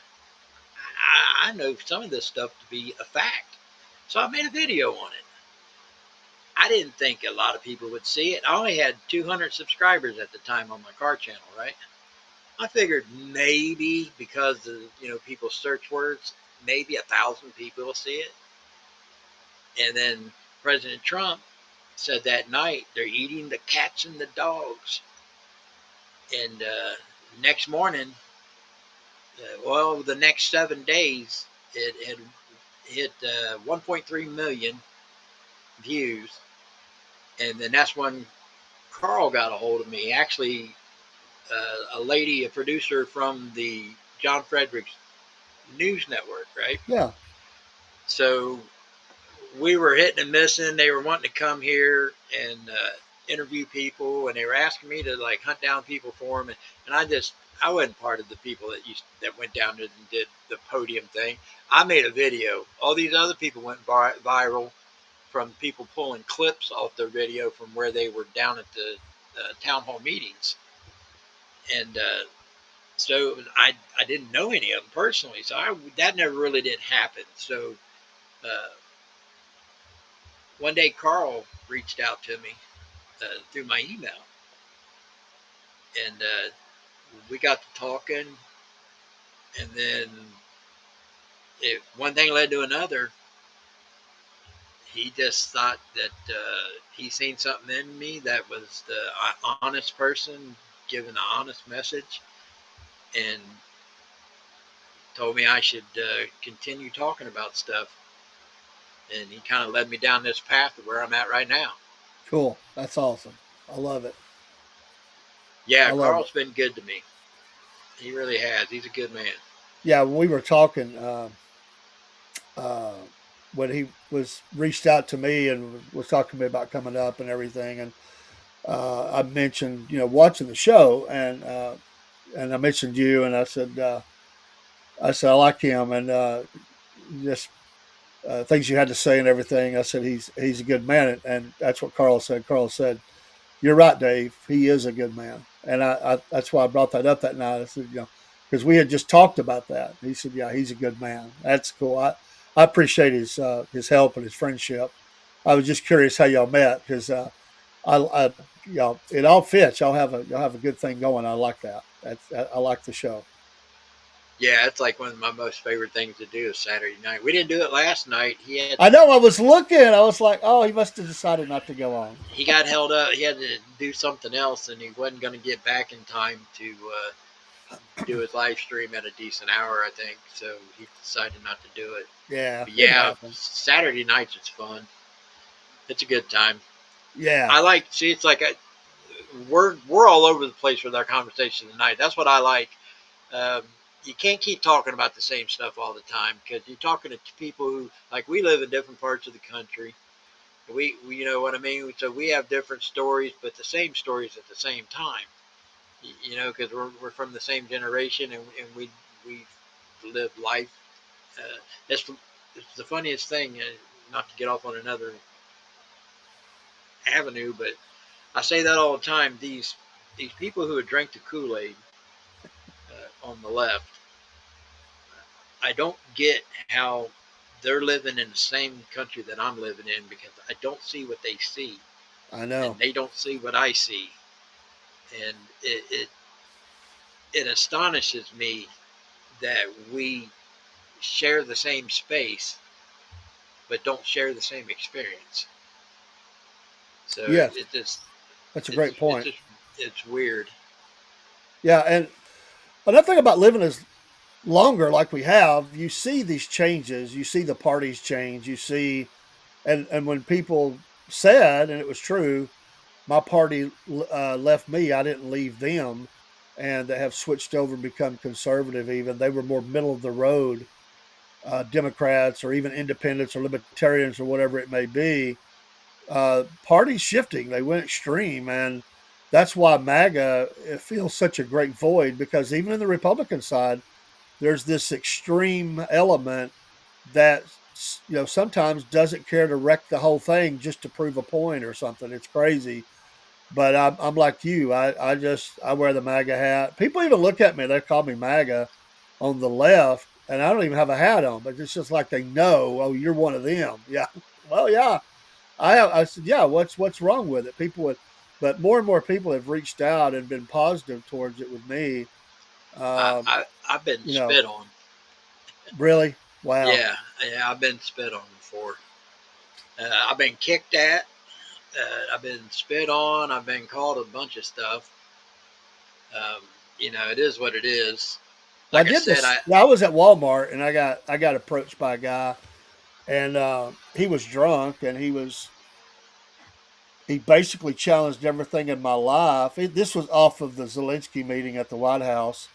He basically was like, how can you call yourself this or that or whatever and support this? And we ended up parting on better terms, but I mean, he just came right at me, but I haven't been spit on. Bless your heart.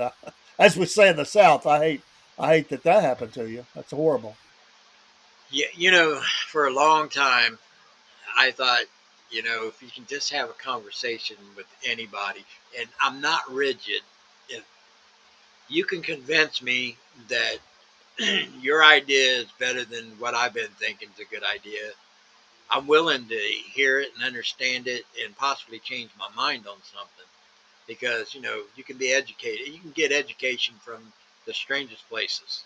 Sure. So, but I've learned now over the last 6, 7 years, there's so many of them. It's not worth the effort to try to have a conversation with them Right. because no matter what you say, they want to not come at you with, well, no, you're wrong and here's why.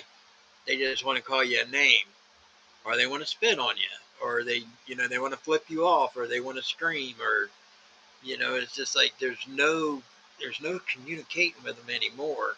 So No. I've almost completely given up. It's like when you get sometimes we'll get a troll in the chat room or whatever. I always offer them, hey man, instead of sitting here calling this person a name or that person or whatever, let me email you a link and you can come on here and we can have a decent conversation about something. A lot of people say, well, you ought to just block them from your chat room. Unless they're doing something that's you know over the top vile, I don't like doing that I'm the because same way. I like to still try to communicate with them because if they're in my chat room and they keep, even though they may be screwed up messages, they're they're in my chat room trying to engage. Now there comes a point in time when there's certain statements that they'll make that say, well, I know he ain't even trying to listen to me, Yeah. so it's time to go at that point. But it's like I said, I can't believe that so many people live in the same country I do and don't see what I see. I know. It's like when he made the slogan "Great Again." To me, I knew exactly what that meant to me. Now I was, and I in the beginning I thought, well, that's what it should mean to everybody. I'm thinking everybody will see it the same way I do because I'm all about economics. I knew when manufacturing started going away in this country, what the businessman Donald Trump was trying to say was make America great again, make us a manufacturing powerhouse again, not all this other stuff. Oh, you want to take us back to Jim Crow days or whatever? It's never been good for us. I never seen that in the message. I still don't understand how they see that in the message, but I do understand that they do see that in the message. And Right. I feel like I wish I could be a better communicator to try to convince them that's not what he meant. That's never what he meant. It was all about the business side of this country, making this country financially strong. Because if you can make something financially strong, everything else falls into place as long as you do it honestly. Yeah. I it's really hard, but and I was talking to somebody about this just this weekend, is that it's as hard as it is, like you said, it's hard to why can't they see it? And then adding to that, I would just say it's hard to believe, but they're here and they're citizens. They actually hate the country and they want to see it destroyed. They actually cheer for the destruction of the United States. And that just baffles me why you would want your home, this is our home, to come down and be destroyed. I don't understand that mentality. I And really don't. the only yeah, and I don't either. That's the thing. When somebody wants to burn the flag, or even today, these young ones, like the black community, the young ones act like Jim Crow and the civil rights was like 10 years ago. Yeah. Not from the 60s, which was before, I mean, I was just born, you know what I mean? So they act like our generation was them. You know what I mean? When they say, the baby boomers are the most dangerous people in the country are middle-aged white men. They in their brains they see us as being there back in the 60s when all this was going on, when we wasn't even around yet. I know. But it seems like no matter how old you are, they they don't want to expand that gap between when it really happened and when they think it's been, because it's all new to them now. They're getting indoctrinated into the schools. They're just recently being taught this as if it was just yesterday when it happened. Now, me, I thought we were going really good in this country all the way up to the second term of Obama, when everything just completely twisted and went racial. I didn't think there was an issue like that at all before that. I thought things were going good from when I was a little kid till being in my 40s. I thought, man, we're going down the right path when it comes to racial relations, and they set us back 60 years. Yeah. Yeah. You see it all the time. And I remember I do some security, and around this was during this goes back to probably the early days of Biden had just been elected or put in place. I went to this store that it was right down the road from where I would do my guard, and I basically patrolled a site, so I was by myself and nobody else there at night, and I would go there and get a few snacks and things, and I would go in there, and if I was in uniform, all the people that worked there treated me bad. I mean, bad. Like they would not talk to me. They wouldn't look at me.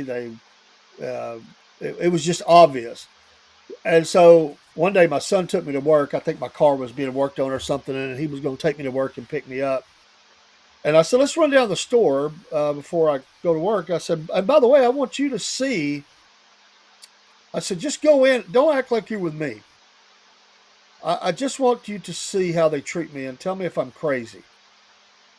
And we did, and we come out. My son was like, wow, Dad, they totally ignored you, were not nice. When I stepped up, they treated me different. It was obvious, very obvious to him. So I contacted the corporate leadership and I laid it all out. I detailed it for them and I said, listen, it's obvious that there's something going on. This is around the time that they were burning police stations down and different things. But George Floyd. yeah, it was around that. So I said, listen, I, I understand they're free to have their opinions, but they're working for you. And when I come in as a customer, their job is to show me respect.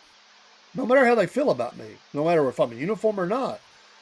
I said, I want you to know this is going on. It's obvious. I said, I'm going to give you a little bit of time to clean this up. And if it doesn't, I'm never shopping at this place ever again because I'm not putting myself into that environment.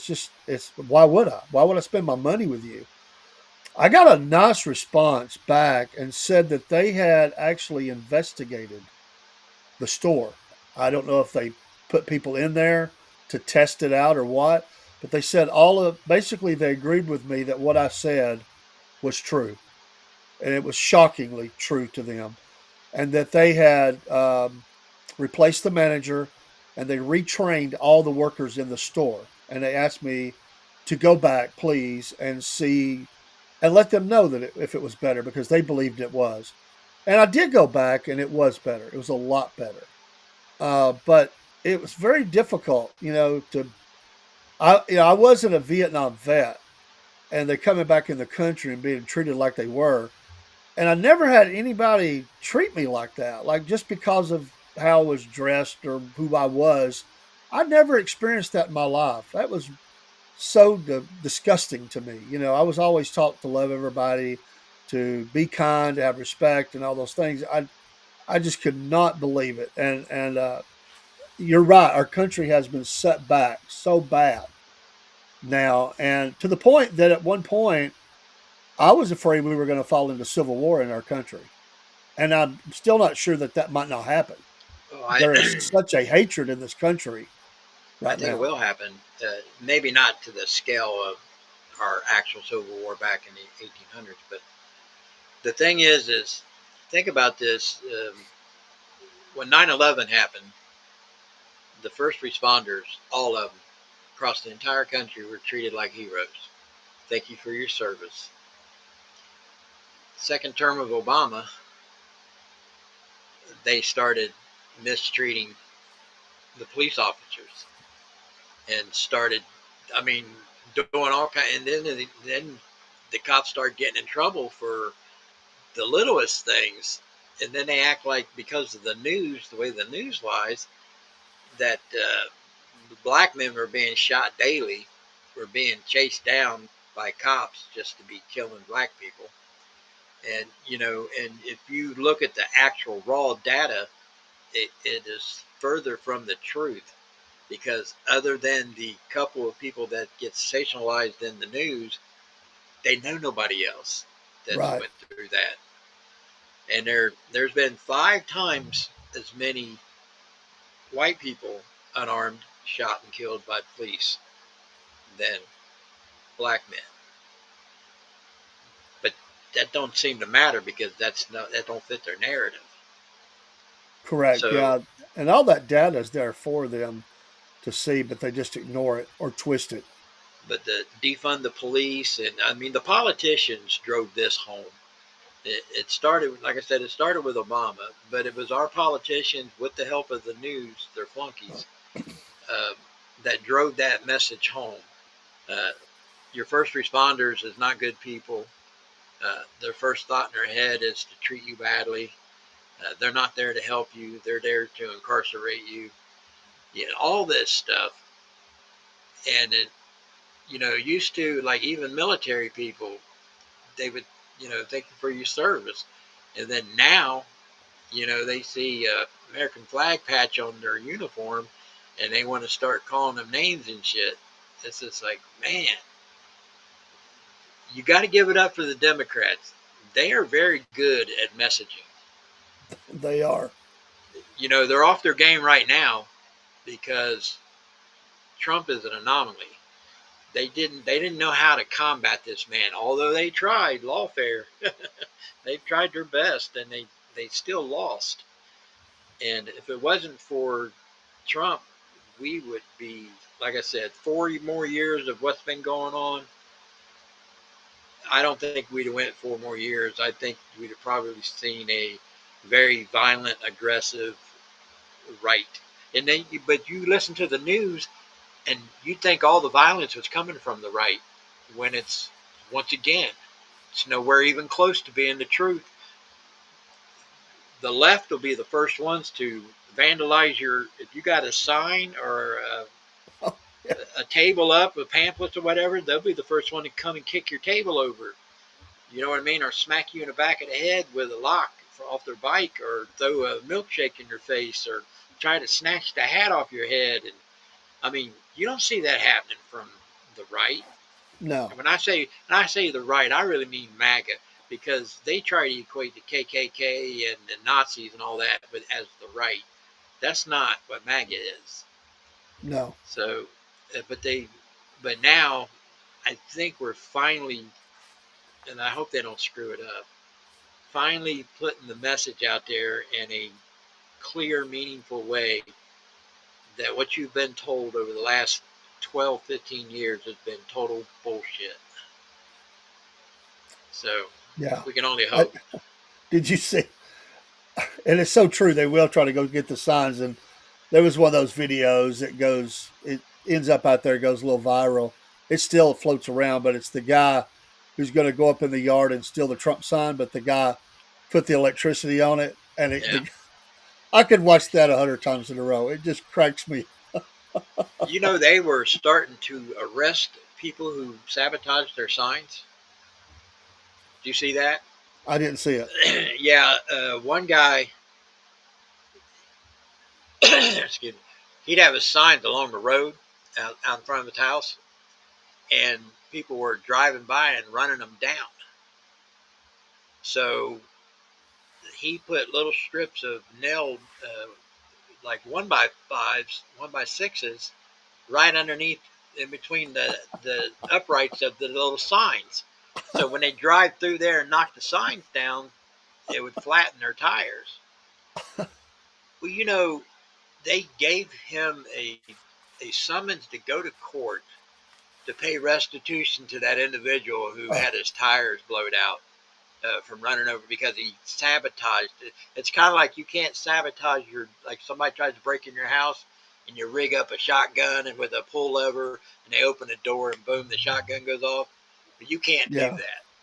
The same. That's what they tried to get him. That's what they started arresting him on, for sabotaging their Trump signs. It's just totally. I don't know. We're on a upside down world. It's unreal. It is. But yeah, it's funny to see him go grab them signs and then shock the crap out of them. And one Yeah. guy, he had a matter of fact, he had what did he do? You can find the video. This video ain't very old. He had a sign on the side of the road. It was a pretty good sized sign, and people been coming and grabbing it and ripping it down.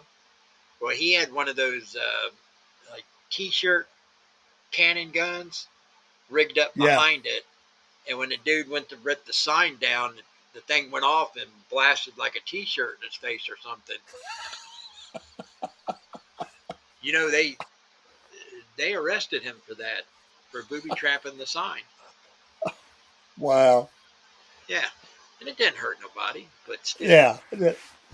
It reminds me of the guys who rig up the Amazon packages to blow glitter and stuff up in the air and stuff. That Yeah, glitter have it bombs. rigged with cameras and stuff. That Yeah, I mean that stuff's funny though. But like I said, if somebody gets hurt, I know that they're going to person, sue you. they're Yeah, going to get you. they And will. it shouldn't be that way, but it is. And It's a sue happy world. It really oh, is. most definitely it is. But you know, you're talking about Civil War.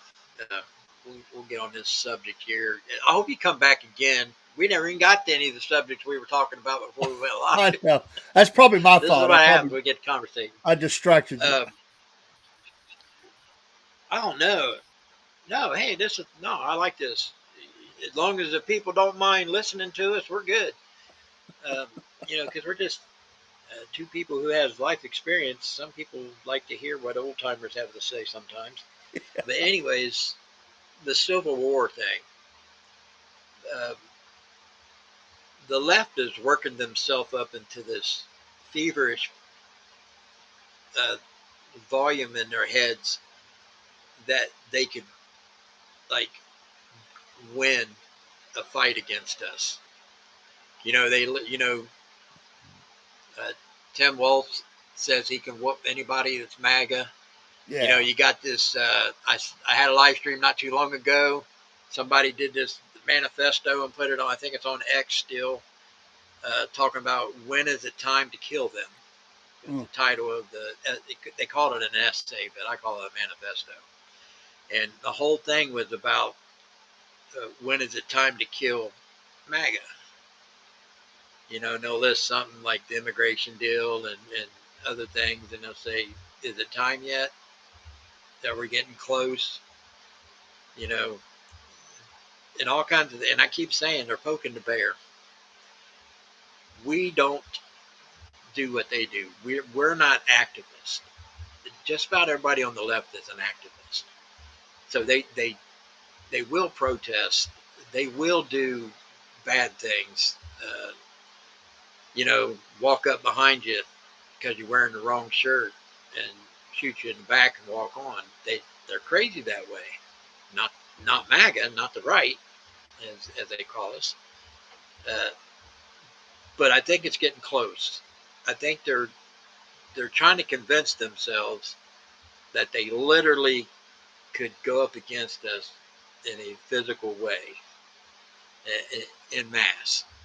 Yeah. Uh, I think their day will not end the way they think it will.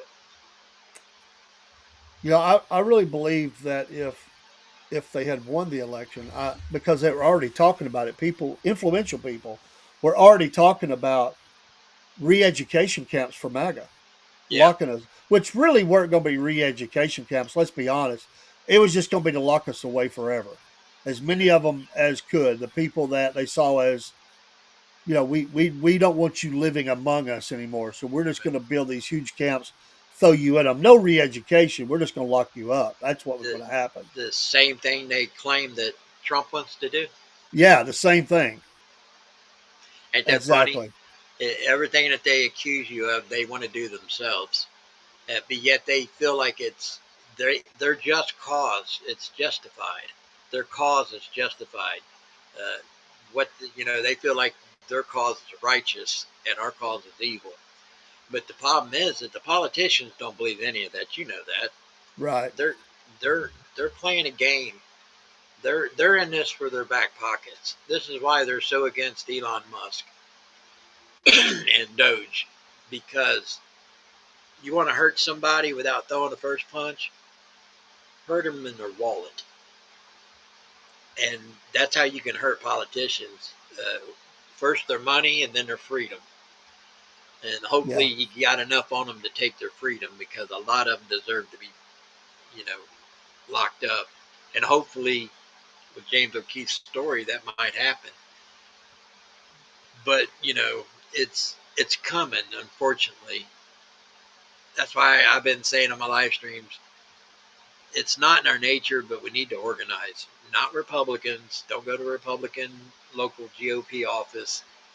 Uh, get on a Facebook page, start a Facebook page, call it MAGA Unite, whatever you want to call it. Get on your local town page and offer up some kind of like, let's meet at the park or something, and have a conversation or whatever, and organize, because it's going to come a place and time, because they organize, they spend the money. That's one thing about the left. The rich spends the money to promote their activism. Sure. They do. The right does not. It's all organic. If there's a protest, it's truly organic. It's not paid for. You know what I mean? And I don't know if you ever see my live streams, where my theory of why they let the border be wide open for the last 4 years. One, they wanted to change the voting landscape of this country so they could stay in power. And then when they seen that there was a potential that Trump or somebody like Trump could get in power again, they realized they couldn't trust the American volunteer army, because they are our children, they all are neighbors, our cousins, our uncles, and they couldn't trust that volunteer military would go against its own people. Right. So what they wanted to do, they want to insert their own army. who would not be loyal to America, but be loyal to the people who brought them here and give them money and a place to live and all the things that we all have been complaining about what these illegal immigrants have been getting for the last 4 years. So first it was to change the voting base. Second was to insert their own army. The problem is they never think about the consequences. They brought in an army they couldn't control. You can't control gang members, No. but they necessarily didn't need to control them. They just wanted them to create chaos, which is what they've been doing. That's what they've been doing. Absolutely. And In so, every city across America. absolutely, yeah. It's kind of like at Dana Bash when she was interviewing J.D. Vance, when he talked about, well, the president said that Chande or Venezuelan gang, I can't ever pronounce it right, Trinde Lagra, anyways, was taking over Colorado. And he said something, and she said, well, local authorities said it's only 5 apartment complexes. And JD looked at her and said, do you hear what you're saying? Do you hear yourself? The Venezuelan gangs took over 5 apartment complexes, and you don't think that's a problem, and you're worried about his wording that, it's not all of Colorado, just 5 apartment complexes in America? You Yeah. know what I mean? So, of course, I don't know if you know the whole story about how they come up here and mass these 2 gangs, MS-13 and Trinidad. Biden made a deal with Maduro. I don't know if you know that or not. If you've seen that I'm not. story. I may have saw some of it. I don't know if I've seen all of it. Just, Well, Maduro come out in public in his in his home country. Of course, it's in a foreign language, so you have to. And I believe I've seen it many times, so I believe it's been translated correctly. That it wasn't his idea. Trump was right. They was releasing their prisoners out of their prisons and out of the mental institutions because Biden requested it and offered to release or remove sanctions from Venezuela yeah. and and the CIA and the FBI Colombia office was going to help transport them from Venezuela up to the California southern border, and then Governor Newsom was supposed to help get them transported after that. And this is what Maduro said. Wow. So that's what made me think. Okay, then what I'm thinking is right. They tried to put their own army in place. Sure. And I have heard that that's what they were doing. I mean, you look who was coming across.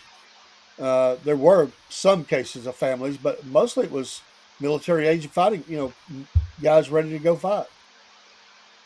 Well, In fact, they just were dumping their identities on the other side of the border. They found yep, all kind of evidences of that. They were giving them new identities as they crossed the border and places where they came from. They were changing the country of origin.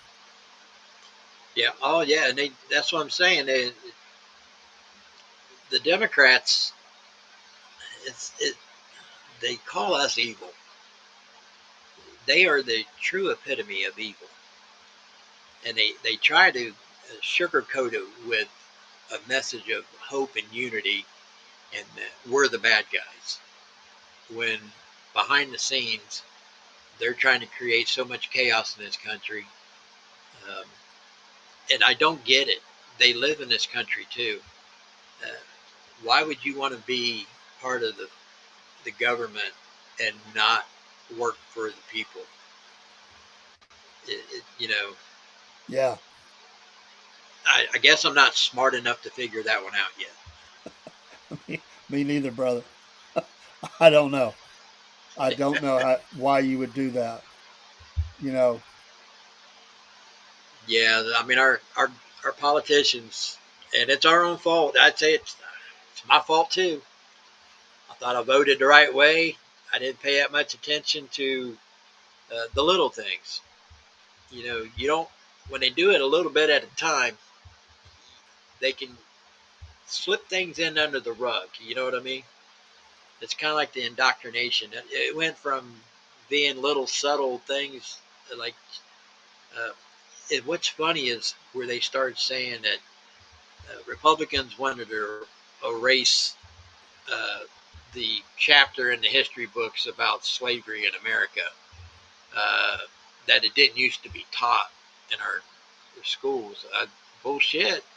I was taught. I I know was you too. probably were taught too. Sure.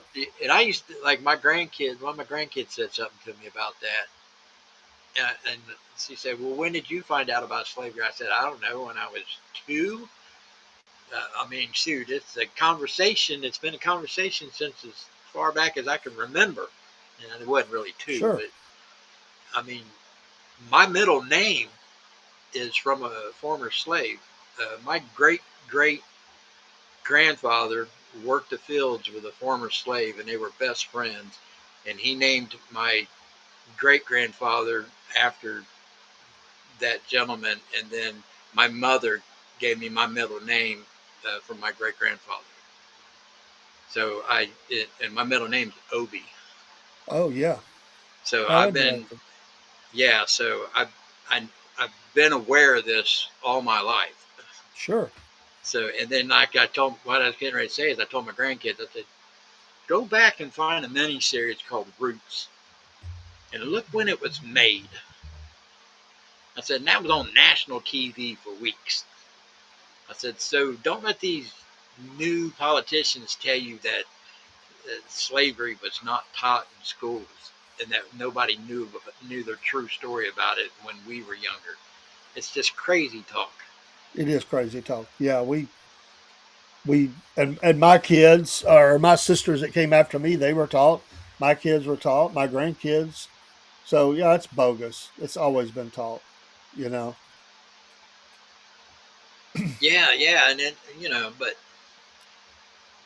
it's it's an uphill battle getting that message to them in a uh, mature, meaningful way uh, without getting aggravated when they want to scream and act like little children at you. But some of them are finally learning. And I tell you, this is kind of off topic, but not. Um, when all these Elon Musk, Tesla protests have been going on, do you notice what was vacant from all these protests? Black people. Go back and look at all the videos of all these Tesla protests, all these hands-off protests. It's all just pasty white, you know, leftist kids, and even baby boomers. I can't believe these 70-something-year-olds are protesting against Elon Musk. I mean, you think they're smarter than that. You would think. Yeah, so I don't know. I don't know how that happened, or why somebody because there's a lot of. I think it all has to do with their stock market. They've been fear mongered into believing that their retirement's going to be decimated because of the stock market, which Could ain't be. really. That's not really true.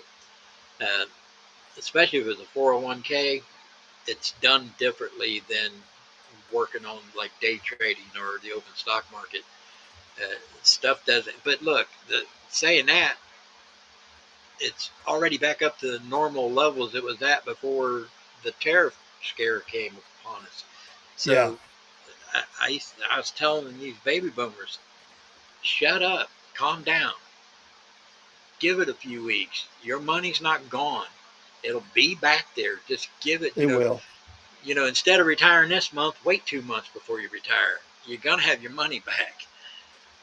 And Yeah, it's and like all these people were fear mongering about the Chinese goods and the tariffs, and I said that's not going to have hardly any effect because what's going to happen is they're going to find other markets for this stuff.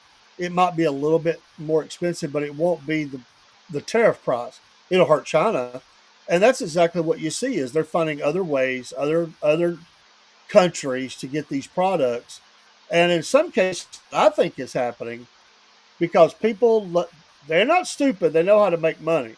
So you take a country like China who has this 145% on certain goods, that's percent of tariff.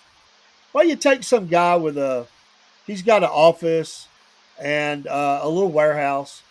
All he's got to do is order some of that stuff in, put it in his warehouse, relabel it from his country, and sell it to these countries at a markup, which makes him a lot of money, but is far less than what they would pay from China. And he's created his own business. And this is already happening. People are there's things they can't get out of China because price prohibitive. They're going to other places, Yeah, and but you people are finding the goods for them. And in some cases, they're being made in America now, but in other cases, just come from other countries. right. Yeah, well, I tell people all the time, we can't go cold turkey with China yet because we have decimated our own uh, manufacturing abilities in this country. So we have. It takes a minute to fire up, you know, the, these It does. non-existent factories that are not either here or in disrepair, or you know what I mean. And there's no infrastructure for it yet because we've been so long without it. It's going to take a minute. So we can't go cold turkey. But you're right about that. But you know, China caught on to that. Did you hear what they said last week? That they're going to do tariff retaliation to any Yes, I do know that. country that's doing that and doing business with America. They include like India. You know, India made a deal with us to Yeah, start making some of those products that China is threatening us to withhold from us. But even they're starting to bend the knee now. China's getting hurt over this. People think that we're getting hurt. You know, they're talking about, well, inflation is going up, prices are going up. I was like, are they really? Where do you live? Because, you know, I live in Ohio and I've not really seen anything drastically changed. yeah. So what are they talking about? You know, China's closing down 15% of their manufacturing already, and they're talking about closing down another 15% within the next 3 months. We're not doing that. We're actually building. They're saying we're losing jobs. That idiot that wants to impeach Trump out of Michigan, that representative up there, filing the articles of impeachment, is saying that Trump's cost a bunch of jobs in Michigan. Where? Yeah, where? You know, they said that the last month's job creation exceeded expectations. Unlike Biden's, where they come out with a number and then 2 weeks later they have to always revise it. Do you remember that? How many times Yeah, did they revise the numbers and had to lower it? I They said know it it. was going to be like 250,000 new jobs that month. And then 2 weeks later, in the middle of the night, you'll hear a story. Well, it was only like 135,000. That's a big gap. Yeah, With and in Trump's case, it's completely the opposite. They say it's 135,000, and it ends up being 200,000. So yeah, these well, I'd even seen like the little company that people buy online, the Timu people buying stuff, and they've totally switched over and are buying their things from other places, including in America, and keeping rolling with the business. A lot of their stuff came out of China. They've shifted, so it hurts China. It's not hurting them. They're still in business. So these things they'll straighten out. Uh, yeah, this world's a big place, and China is not the center of all manufacturing, although they want to be. they want to be. And if we'd have let them go, like they said, by 30 or 2030, China would be uh, responsible for 45% of the manufactured goods in the world. That's not far away. It's 2025 now. So, Yeah, which means that if a Democrat would have stayed in office for another 4 years, that's exactly where we'd be heading. yeah. Their economy was taking a hit even before the tariffs started being talked about. They were already having some economic difficulties over there. It wasn't being Yes, talked about a whole lot, but they were having some economic problems. which is a which is kind of wild because, as everybody says, you can't pick up anything in your house and don't see that like 80% of the stuff you have in your house is made out of China. So it's amazing that their economies took a hit before this. And it may be just the way that they're spending the money or using the money or whatever. It may be business is good, but the economy may be suffering because of their, they're in a tremendous military buildup. They're building ships left and right, and they're wanting to be the big bully in the world, and so they're pouring a lot of money into their military and the building of that. Yeah, they're capable of building the biggest ships ever made in the world. Yeah, yeah, they do. They think big. They They do. absolutely do. They think big, and they think long term. See, we think 4 years at a time, I know. and they think 50 years at a time. Yeah. And they But were already spending lots of money throughout Central and South America. They're putting libraries in with basically are filled with information to make them look good and everybody else like America look bad. They were spending money on the ports down there. They absolutely were involved with the Panama Canal. People oh wondered yeah, why Trump was worried about that. What people don't really understand is how much that China was trying to take over the shipping of the world and controlling what goes where and how. That's what they've been trying to do. They're pouring money into these countries and building their ports up and getting the operations under their control. They could shut us down. oh absolutely, yeah. They could stop us from going through there, and that would add 2 weeks to everything being transported across the water because they'd have to go around the southern tip of South America instead of going through the Panama. It's kind of crazy. Uh, like I said, whenever Trump makes these statements, and then somewhere down the road, it's like, oh, he was right, and he was right on that, and I think he's right on Greenland too. Yeah, I do You too. know, that's not a I do China too. thing; that's a Russian thing. But I think he's right about Greenland, and Yeah, I think he's just trolling Canada because Canada is so arrogant. I agree. And they're talking tough. I mean, it's so funny when Canada tries to talk tough. It just doesn't come across the same as if President Trump does, right? I mean, the new leader, he tries to talk tough. It doesn't sound tough. It's like when Biden tried to talk tough and he would raise his voice up and he would hit the podium. People Yeah, laughed at him. It didn't sound tough. yeah, yeah. No joke, man. No joke. It's serious. Yeah, Canada is not. Now. I have a few friends that are in Canada, and most Canadians are good people, Yeah, they are. but they keep voting in this type of government. They get what they deserve. So when they lose respect for what they just did, and they are losing respect for it because everybody's laughing at them, that they think they're talking tough like they're going to punish America.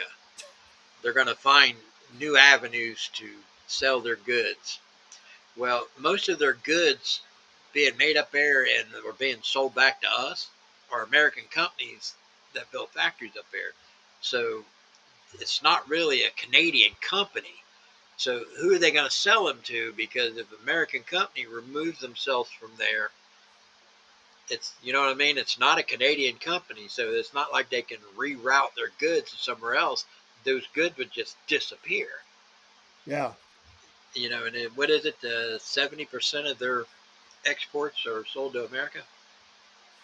yeah. We have some people that come to our company and do fall protection training. Great people.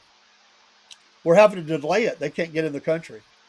They've done this for years. They'll come and travel throughout the country for several months and then go back. But they can't get. They cannot get in the country right now. So they're stuck. They're doing some things online, but they're kind of stuck. But and to the leader up there, the mayor, I think it was, that was talking about he was going to cut the electricity off Oh, on the Quebec. American city. I Yeah, would fix that as quickly as possible, and I'd cut the cord as they talked about with cable. I'd yeah. cut the cord on him and say, "You can have your electricity. We got our own." See, but that right there, that very subject proves the point that Donald Trump has been trying to say. If you rely on another country to do your essential stuff, you're in trouble if you Sure. ever have a situation with these people. So Yeah. why we're getting electric from Canada is beyond me. But I mean, who knows? Borders when you're we been neighbors for as long as we've been a country, so borders kind of fade when it comes to certain types of businesses. Uh, Looks like it needs to be a hard border again. But yeah, that's what I I, say about China all the time. We cannot allow them to make our essential goods, yeah, or you know, pharmaceuticals and other things. It's crazy. electronics.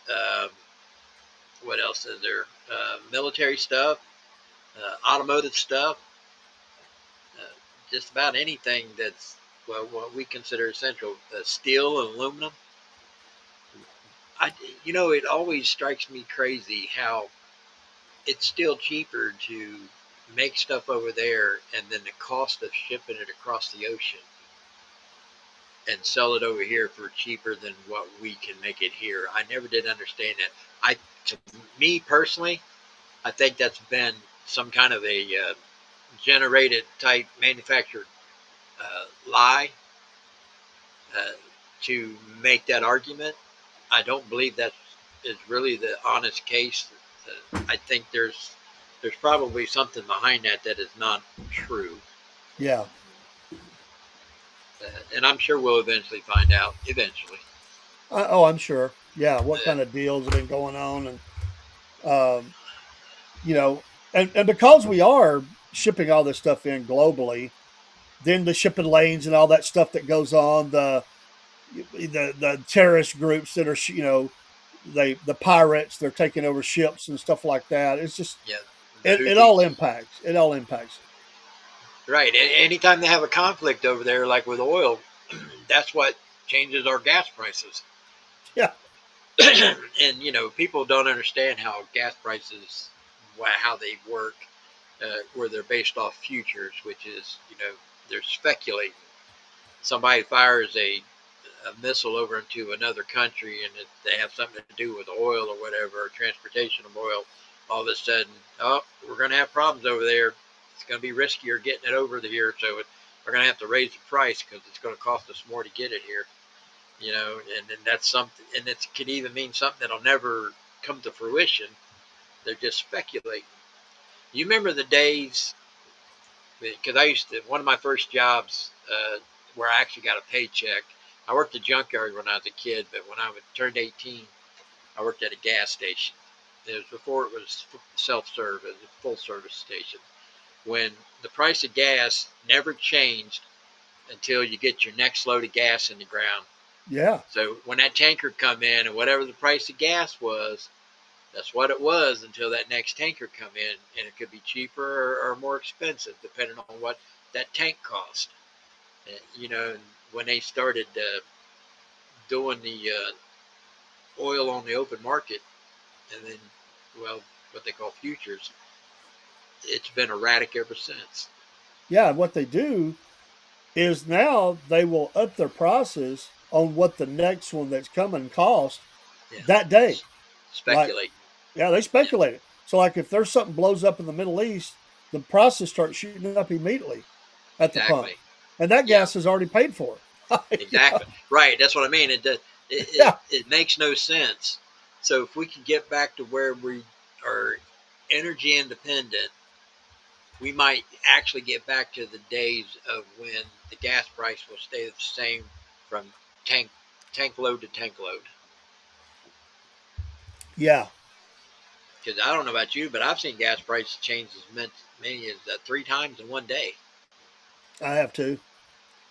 You know, You see the guy out there with these little. They're electronic now. A lot of them, but used to a guy have to go out there, or a girl, put the numbers up. You'd see them out yeah, there 2 or 3 times a day, with the pole. changing. I, yeah, I used to that. Yeah, I used to have to check the oil, check tire pressure, change a windshield wiper blade if it needed it. Yeah, it was a full service station when I was young. And I remember when they started doing self service. We had one lane that was self service, but it was still the old style pump, to where you pull the handle back. Yeah. Uh-oh. Yeah, you there?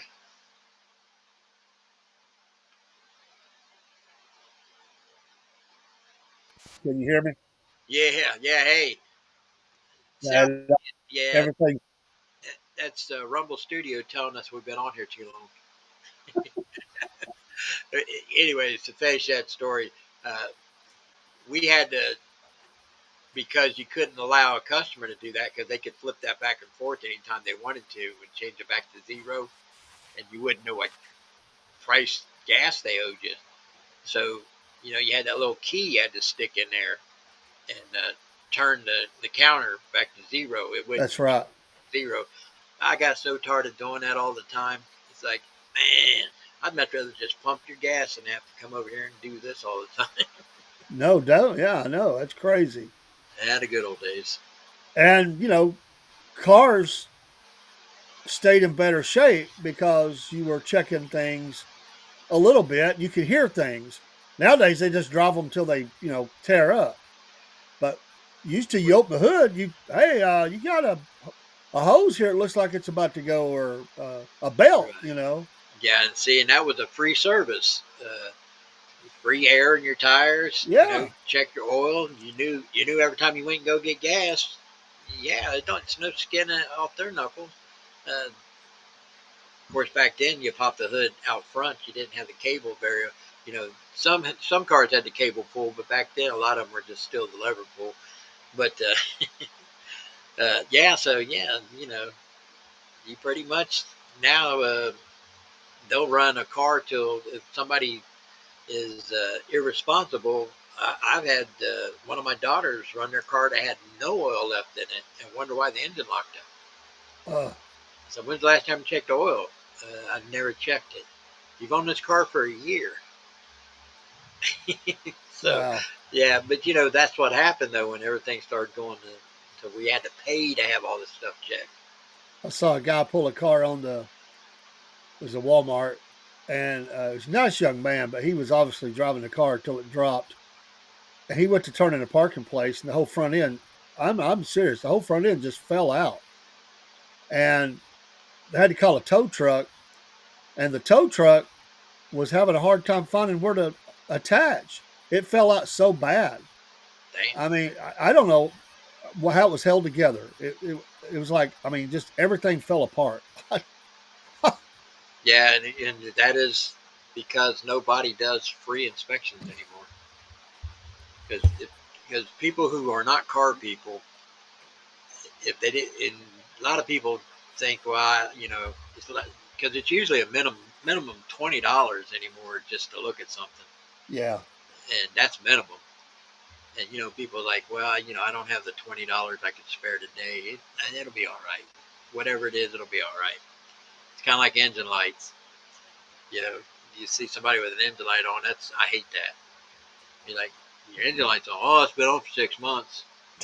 It's telling you something.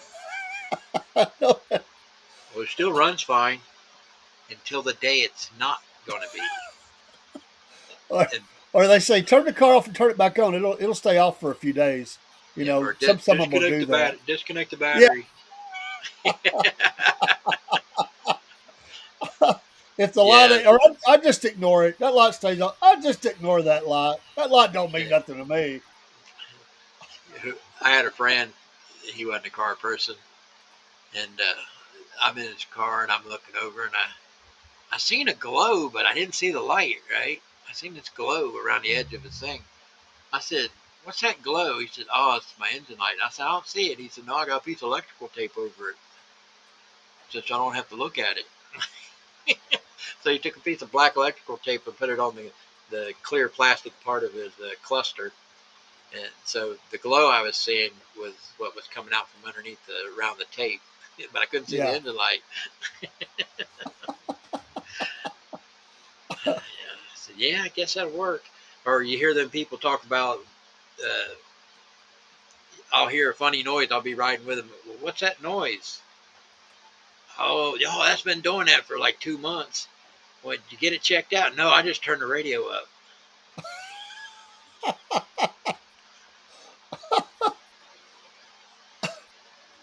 People do It's say stuff. like I was helping these ladies one day. Their battery cable was messed up, and they went in and bought something. They didn't have the right tools, and they were over there, and they were just jerking these wires and everything around, and they really weren't very nice. I mean, they were looking at me like I was, the enemy, and because they were African American, they just looked at me, and I was in uniform, and it wasn't really my job, but I was just trying to help them. I figure if I can get them out of the parking lot, the better. It ain't good to have somebody sit in the parking lot with the hood up and just help them move on. So I thought if I could help them, and they were saying, yeah, my battery cable. This guy has cut my battery cable, and I said, well, what makes you think that? Because he's crazy. He's after me. He's my ex, and I know he's been out here in this parking lot. He just cut my cable. And I said, well, how'd you get the hood open? Did you lock your doors? Well, yeah, but he probably found a way to unlock the door. Nothing made sense. So I got to looking, and their battery, which a lot of people don't do anymore, they'll unhook their battery to change it out. They'll never put the clamps back on it. So the battery moves around. There's enough Oh room yeah. on some of them. Some of them won't. Some cars, the batteries will move quite a bit. And every Right. time that battery was moving, it was doing one of the wires back and forth. And eventually it just snapped. It just wore it out. You do that over and over and over again. It wasn't cut. It just broke. And but when I told her that, boy, she got mad at me. She wanted to believe what she wanted to believe. So I just changed the cable for them, got them on the road. And they were kind of nice, like, well, that was nice of you to do that. I'm like, well, I was thinking, I just want to get you out of here because they were starting to cause a scene. And I was I was riding with a buddy one day, and he 4-wheel drive pickup truck, and we went off road and did something. He jumped over some little hill trying to finish 4-wheel drive, right? And then all of a sudden you hear this, and then he lost all power. And so I was like, man, it sounds to me like your battery just went into your fan. uh, Oh shit! I said, what do you mean shit? He said, I didn't clamp it back down. Actually, he used a bungee cord. He said, I forgot to put the bungee cord back on it. So it had rolled over and fell down into his engine fan. oh, not Cut a good. big old hole in the battery, and it sprayed acid everywhere. And yeah, we were stuck. We had to call somebody. I don't need to hook that back up. Just leave it loose. I tell you, duct tape and the bungee cords are two of my most useful tools. Well, products, not necessarily tools, but I use duct tape and bungee cords on everything. Yeah, And zip ties. Don't forget zip ties. zip ties, and if Yeah, you and also some ratchet straps. You can just tighten something down real quick. And, yeah.